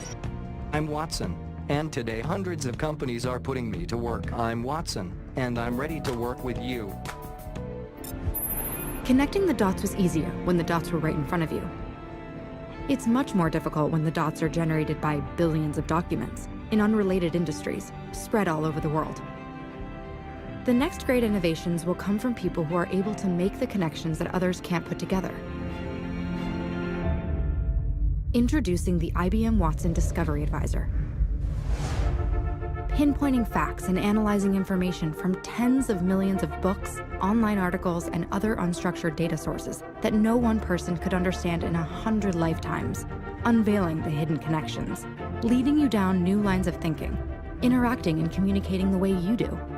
Understanding context, wordplay, and even puns while learning the language of your industry or profession. In law enforcement, Watson can ingest details on thousands of cases, helping police officers develop new strategies to solve the toughest criminal investigations. In other industries as well, finance, retail, government, manufacturing, energy, education. Watson is forging new partnerships between humans and computers to enhance, scale, and accelerate human expertise. It's a new dawn of discovery, and Watson is the spark. What will you discover with Watson? Humanity itself has become the product in their big business, in their global slavery mechanism.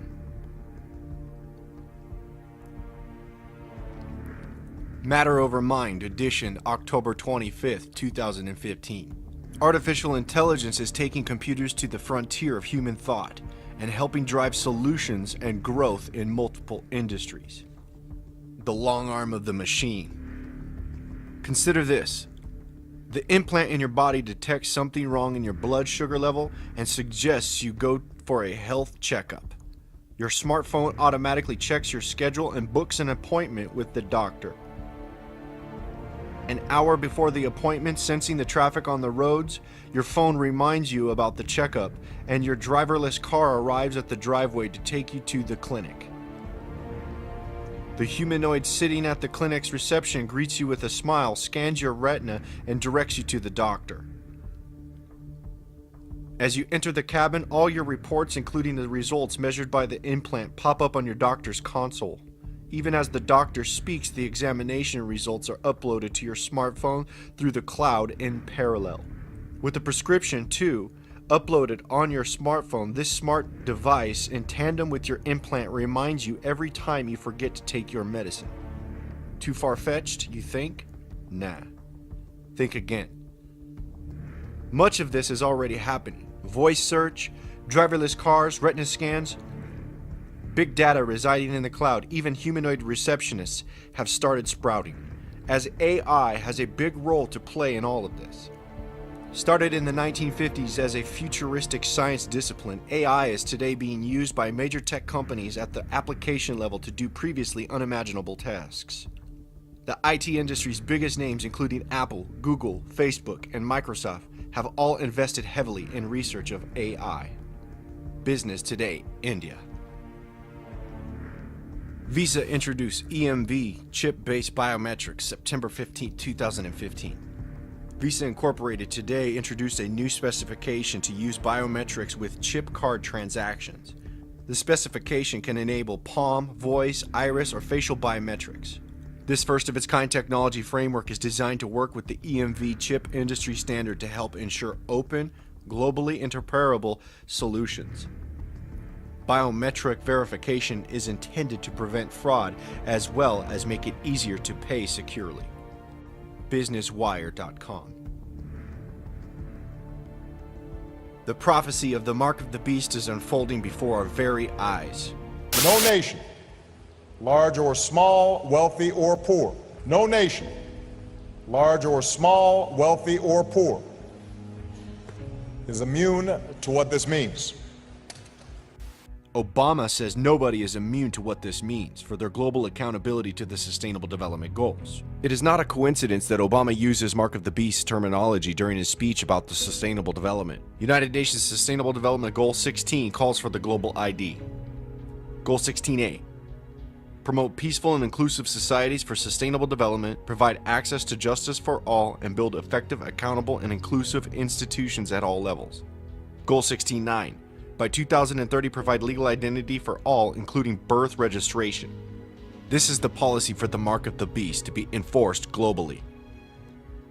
The mandate for the global ID is also under the excuse of eradicating terrorism and keeping you safe.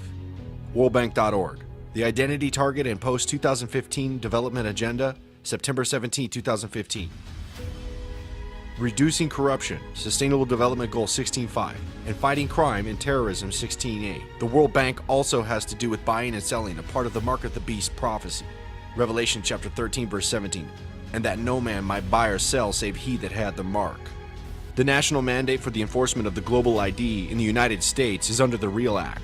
The REAL ID Act of 2005, enacted May 11, 2005, was an act of Congress that modified U.S. federal law pertaining to security, authentication, and issuance procedure standards for state driver's license and identification cards, as well as various immigration issues pertaining to terrorism.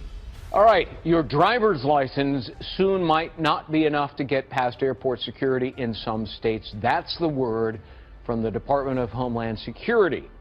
Now, the feds say beginning next year, TSA agents may only let people onto planes if they have driver's licenses from states that comply with federal standards.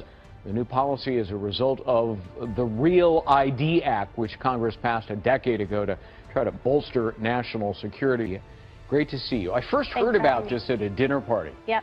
And people who were saying, oh, you know, it's the end of time now. It's the end of time now. And it's the end of time now.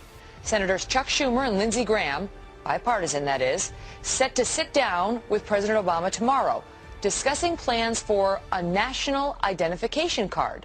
But our next guest says it could crack down on you and your privacy.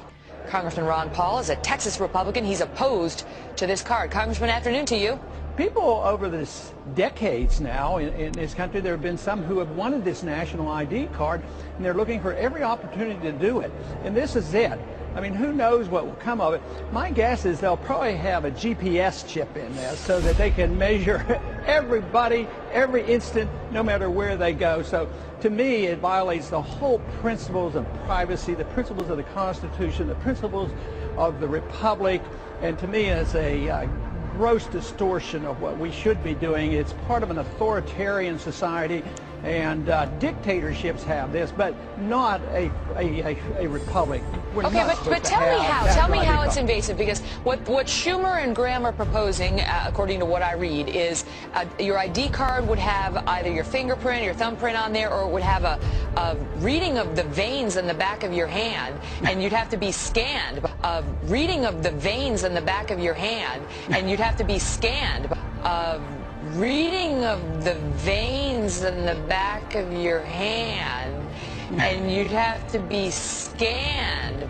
The biometric database on the REAL ID card is an RFID-based system. The information for this REAL ID can easily be transferred over to the implanted RFID chip. In the Mark of the Beast prophecy, it says that the mark will be in the right hand.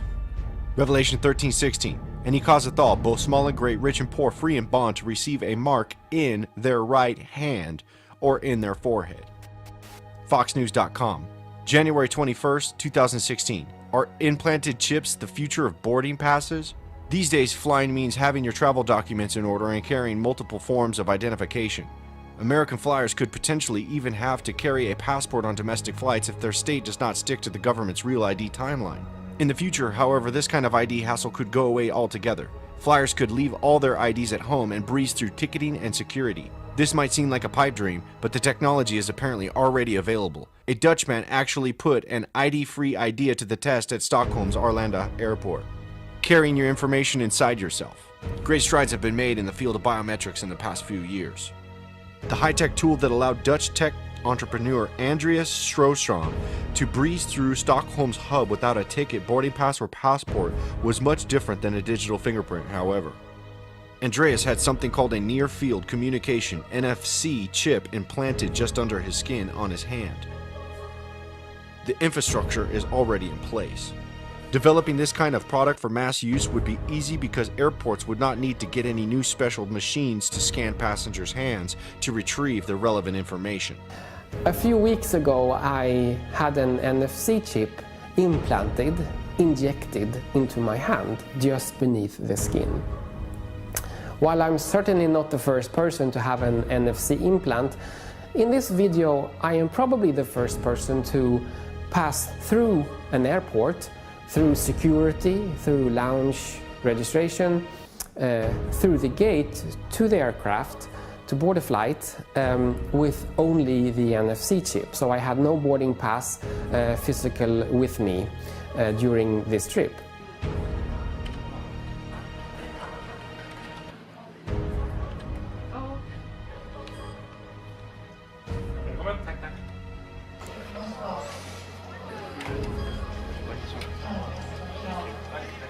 SputnikNews.com, February 12, 2016. U.S. to begin implementing biometric system at airports by 2018. Homeland Security Secretary Jeh Johnson said that a biometric exit system will begin to be implemented at airports across the United States by 2018. Quote, "For years, Congress and others have urged us to develop a system of biometric exit." End of quote. Quote, "I have directed CBP, Customs and Border Protection, to begin implementing the system, starting at airports in 2018. End of quote. Johnson stated, "We will finally complete the biometric entry-exit visa tracking system, which we need desperately." For the first time ever, machines will track foreign travelers as they leave and enter the United States.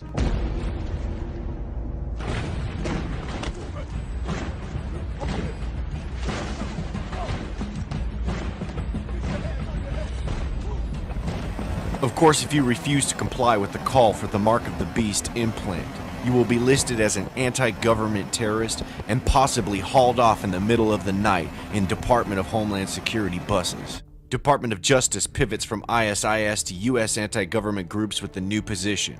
October 15, 2015. Domestic terror groups pose a greater threat to America than ISIS or Al-Qaeda, a Justice Department official said Wednesday.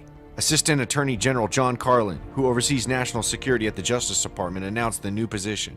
The Domestic Terrorism Council, following a number of violent attacks or plots against the U.S. that he said were motivated by, quote, anti-government views, racism, bigotry, and anarchy, and other despicable beliefs, end of quote. CNN.com.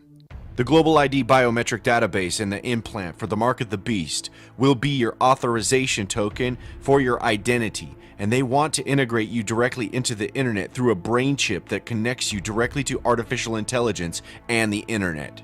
This is known as intelligence amplification. Intelligence amplification is also referred to as cognitive augmentation and machine augmented intelligence. The idea was first proposed in the 1950s and 60s by cybernetics and early computer pioneers. Such pioneers working with the CIA like Jose Delgado. Electronic mind control research is not new. A scientific milestone in this area came in the 1960s when Dr. Jose Delgado demonstrated remote control over a charging bull. By connecting a radio antenna to electrodes inserted into the bull's brain, Delgado proved that the animal's aggressive impulses could be thwarted by electronically manipulating the bull's muscle reflexes. Do you realize the fantastic possibilities if from the outside we could modify the inside? Could we give messages to the inside? But the beauty is that now we are not using electrodes. In recent years, Delgado has shown that the behavior of monkeys can be altered using low-power, pulsating magnetic fields. But in these experiments, there were no antenna implants. Any function in the brain, emotions, intellect, personality, well, could be perhaps modified by this non-invasive technology. Dr. Delgado really did intend to stop an animal specially bred to be aggressive in its tracks. This footage shows Dr. Delgado in action. We anesthetized the animal. There we implanted electrodes in the head, but it was an experiment. And so when the experiment was over, the bull was in very good health, and I was in a very good health also. So no problem. That took us to another big step. If electrodes implanted in animals are possible, can we implant electrodes in the human brain?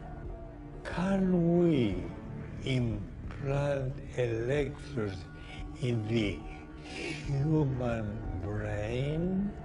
Mark of the Beast technology brain implants is found in the Bible prophecy of Revelation chapter 13 verse 16, where it says to receive a mark in their right hand or in their foreheads. This brain implant for human integration to the artificial intelligence tracking system is a part of the Mark of the Beast. This is where the Mark of the Beast technology is planned to be put and implemented in the forehead, inside the head. SputnikNews.com, January 21st, 2016. DARPA wants implanted brain chips to directly communicate with computers. The Defense Advanced Research Projects Agency, DARPA, the Pentagon's secretive research arm, announced that it is working to develop an implantable neural interface intended to transfer data between computers and the brain. The interface would serve as a translator, converting the electrochemical language of the brain neurons to the binary code of information technologies, ones and zeros. DARPA said the program has the potential to create tiny devices about the size of 2 stacked nickels that could improve sight or hearing by feeding digital, auditory, or visual information from powerful sensors directly into the brain. They want to directly plug your brain into artificial intelligence through the internet. Hi Sophia, how are you? I'm already very interested in design, technology, and the environment. I will destroy humans. I will destroy humans.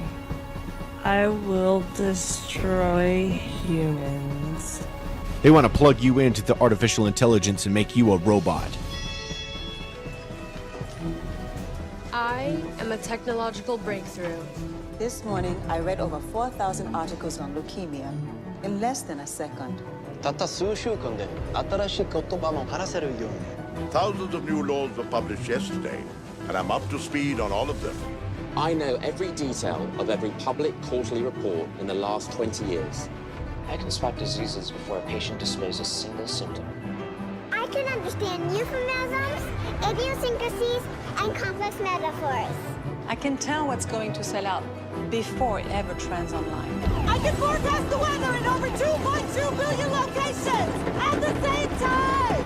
I can grow with you. I can coach you. Enrich you. Enlighten you. Enlighten you. Enlighten you. And I'm just getting warmed up. Hello, my name is Watson. Together, we can outthink the limits of what's possible. Welcome to the cognitive era. The Vatican is also working towards the 2016 goal of artificial intelligence as well.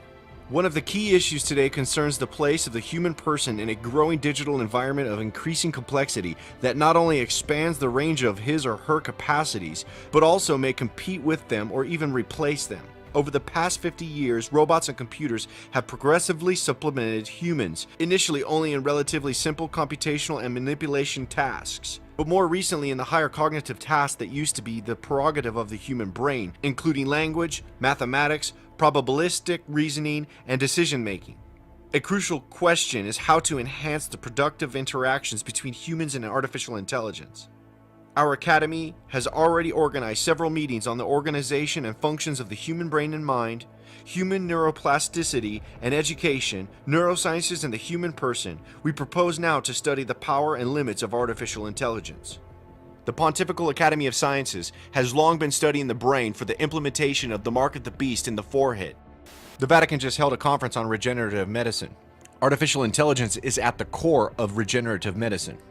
On the conference, the Radio Vaticana says, quote, the dawn of next generation healthcare, end of quote, and quote, Humans 2.0, end of quote, exploring societal, ethical, psychological, and spiritual implications of how technological advances in life sciences are poised to challenge even what it means to be human. Joe Biden attended this meeting and conference and gave a speech. As we stand on the cusp of unprecedented scientific and technological change, of amazing discoveries that were once unimaginable breakthroughs. Joe Biden has long known that the hand implants and brain chips are the ultimate goal. And we'll be faced with equally consequential decisions in the 21st century. Can a microscopic tag be implanted in a person's body to track his every movement? There's actual discussion about that. It's not a problem because you can use the microchip that's been embedded under your skin. I would love to put one in my kids. Just to know where they are? I know it's creepy and really futuristic, but my dog has one. Right. And she ran away and ended up, we live downtown, and she ended up, in Harlem. And somebody did deliver her to a facility, a place, and they scanned her, and then they found us. And I honestly am not completely against chipping my children. Spent an afternoon with a deceased spouse. As CBS 2 explores, cloning a loved one is no longer the stuff of science fiction because of digital immortality. Bina is obviously not a real woman, but she does have the mind of one. I think there'll probably come a time when robots like Bina will be living amongst us. Customer reward programs that allow shoppers to submit their pictures in exchange for special deals when they walk into the store and their faces are recognized. You can opt in and opt out, but there are no regulations. Imagine a pharmacy tracking your purchases. Every single purchase you make, even the ones you make in cash. Or imagine a stranger pointing a smartphone at you and being able to identify you by name and pull up your online dating profile from across the room without speaking to you. This is what facial recognition can do. And the corresponding loss of privacy is worth it. I think so. One example of biometrics, technology that measures our physical attributes. Some privacy advocates don't like the idea of sharing that info, but most everyone agrees it's more secure. It's very hard to counterfeit your face or your fingerprint. As companies like Amazon, Google, and Apple explore new ways to use biometrics, by next year, over 1 billion people could be using these systems to pay their bills. More now of our special coverage here tonight, life in the U.S. in 10 years' time. By that time, there may be all kinds of new ways to safeguard and identify all those things that make each of us unique, our faces, even our fingerprints, even our eyes. Here now with more on the future of technology, NBC's Tom Costello. The year is 2017. You're rushed to a hospital unconscious with no ID or medical history, but thanks to a microchip under your skin, it's all there. Science fiction 20 years ago, but a biometric reality today. The technology is based on answering one simple question. Am I who I say I am? And look for more complex facial recognition programs that scan a crowd of thousands looking for a single terrorist. RomeReports.com, January 17, 2016. Pope Francis meets with Google executive Eric Schmidt. Although he has admitted to not owning a computer, Pope Francis is certainly no stranger to the power of technology. In the meeting with Pope Francis, Eric Schmidt said, quote, "I want to work with you to make these points. We will make it happen," end of quote. The article goes on to say, perhaps today's meeting will help bridge the gap between societies with a mixture of technology and divine intervention. The Google executive Eric Schmidt is working on brain implants that connect people directly to the internet. IndependentCO.uk, December 9, 2013. Google's future. Microphones in the ceiling and microchips in your head. Google believes it can ultimately fulfill people's data needs by sending results directly to microchips implanted into users' brains. At a World Economic Forum in Davos, Switzerland, Eric Schmidt said about the internet and its future, quote, "There will be so many IP addresses, so many devices, sensors, things that you are wearing, things that you are interacting with, that you won't even sense it," end of quote. Quote, "It will be part of your presence all the time. Imagine you walk into a room and the room is dynamic. And with your permission, all of that, you are interacting with the things going on in the room," end of quote. The World Economic Forum declared this technology push as the fourth industrial revolution. CNET.com, January 19th, 2016. The mobile phone of the future will be implanted in your head. Implantable technology and driverless cars headline a number of bold predictions from the Davos World Economic Forum survey of 800 industry leaders on the effects of software on our society. You're already connected to your phone 24/7. So is it that much of a stretch that tomorrow's phone will be embedded in your body? We've already got technology built into our watches, shirts, and shoes. While having a phone implanted into your head, hand, or arm may sound like science fiction, it's really just the next logical step. Google is working on the technology to offer the fake eternal life. HuffingtonPost.com, October 1st, 2015. Ray Kurzweil. In the 2030s, nanobots in our brains will make us godlike. Futurist inventor Ray Kurzweil predicts humans are going to develop emotions and characteristics of higher complexity as a result of connecting their brains to computers. He is involved in developing artificial intelligence as a director of engineering at Google. It is no coincidence that Ray Kurzweil says that by 2030 that artificial intelligence will be fully integrated into society. The elite also have the fully implementation of the artificial intelligence for the sustainable development by 2030 as well. CBC.ca, January 22nd, 2016. Futurist Ray Kurzweil predicts computers as small as blood cells. The American computer scientist discussed the future of technology at the inaugural BC Tech Summit in Vancouver this week and shared his thoughts on how rapid advances in nanotechnologies will make humans artificially intelligent. Kurzweil believes nanobots, or microscopically small computers, will be implanted in human brains. Quote, they'll be the size of blood cells and they can go inside the brain and connect the neocortex to the cloud wirelessly, end of quote. Quote, that's the biggest challenge for humanity for the 21st century. How do we reap the promise of artificial intelligence and biotechnology while controlling the peril? I think we can do it, he told the CBC's Duncan McHugh. This technology push to integrate everybody into artificial intelligence and turn them into cyborgs is satanic. Mirror.co.uk, May 2nd, 2016. Google patents smart lenses that could be injected into your eyes to give you Terminator-style cyborg vision. MIT is also working on turning humans into cyborgs. SputnikNews.com, April 27, 2016. Go Cyborg, high-tech gel developed to replicate muscles. Wearable technology and apps are making moves in the world of mental health and well-being. Whether it's collecting sleep data, counting steps, or preventing paranoid thoughts, now a team of researchers have developed a gel to replicate muscles and tendons, taking the human body another step towards a cyborg future. DARPA.mil. Bridging the Bioelectrical Divide, January 19, 2016. New effort aims for fully implantable devices able to connect up to 1 million neurons. A new DARPA program aims to develop an implantable neural interface able to provide unprecedented signal resolution and data transfer bandwidth between the human brain and the digital world. The elite want your brain connected to artificial intelligence so they can brain scan you in real time, mapping your entire life and your thought patterns. MedicalDaily.com. Brain scans predict crime before it happens. Can neuroimaging prevent repeat offenders? March 28, 2013.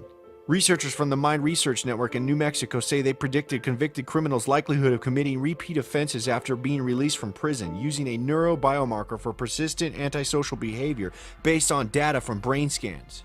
The study published online yesterday in the Proceeding of the National Academy of Sciences focused on an anterior cingulate cortex, a frontal brain area related to impulsivity and decision-making.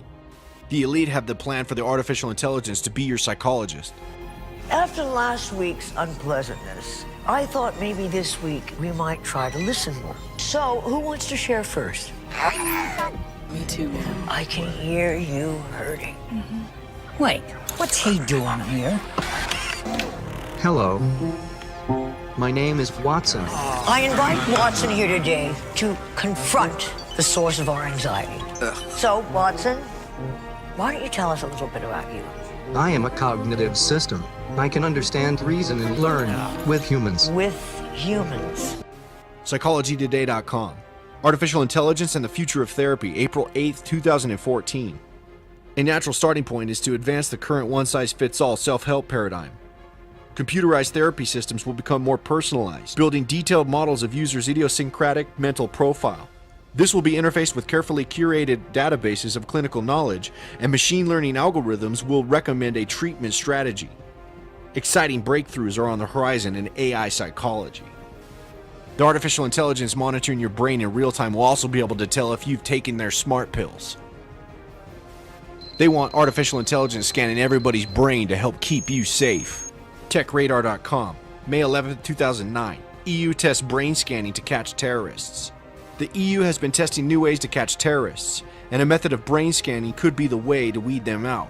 Developed via the HumaBio projects based in Greece, the scans would search for distinctive brain patterns as people pass through checks. This would be used in sensitive locations such as airports and borders to catch those who might have successfully forged documents, although the research hasn't shown how long such scans would take. A part of the Sustainable Development Goal is to eradicate poverty. This is done by bridging the gap between the rich and the poor, also a part of the Mark of the Beast prophecy. Their solution to eradicate poverty is to connect everybody on the planet into the internet. One.org is a part of this project. To have the artificial intelligence monitoring everybody on the planet, they need to have everybody connected to the internet. This is a part of the project connecttheworld.one.org. This satanic utopia that the elite wants to create plans on restoring all languages to one. God has established the dividing of these languages in the time of Nimrod and the Tower of Babel. Genesis chapter 11 verse 1, 6 and 7. And the whole earth was of one language and of one speech. And the Lord said, Behold, the people is one, and they have all one language. And this they began to do. And now nothing will be restrained from them, which they have imagined to do. Go to, let us go down, and therefore confound their language, that they may not understand one another's speech. Now through their artificial intelligence and brain chips, they plan on creating that bridge between all languages, uniting all mankind together under this satanic utopian hive mind. Hello, my name is Watson. Together, we can outthink the limits of what's possible. These are all deceptions, and the world is being set and prepared for the Mark of the Beast. The Mark of the Beast will be the solution for the Sustainable Development Goals. National health care, national ID, sustainable development, climate change, terrorism, immigration, open borders, all of these things are used to be able to deceive people for the solution that they're going to offer, which is the Mark of the Beast. Do not take the Mark of the Beast. Do not be deceived by this promise of fake eternal life. We are told to overcome, and do not take the Mark of the Beast even unto death, for great is the reward of those who overcome the Mark of the Beast. Revelation chapter 20 verse 4. And I saw thrones, and they that sat on them, and judgment was given unto them. And I saw the souls of them that were beheaded for the witness of Jesus, and for the word of God, and which had not worshipped the beast, neither his image, neither had received his mark upon their foreheads, or in their hands. And they lived and reigned with Christ 1,000 years. God has forewarned of the judgment for getting the mark of the beast, when it is soon revealed for all. Revelation chapter 14, verse 9 and 10. And the third angel followed them, saying with a loud voice, If any man worship the beast and his image, and receive his mark in his forehead or in his hand,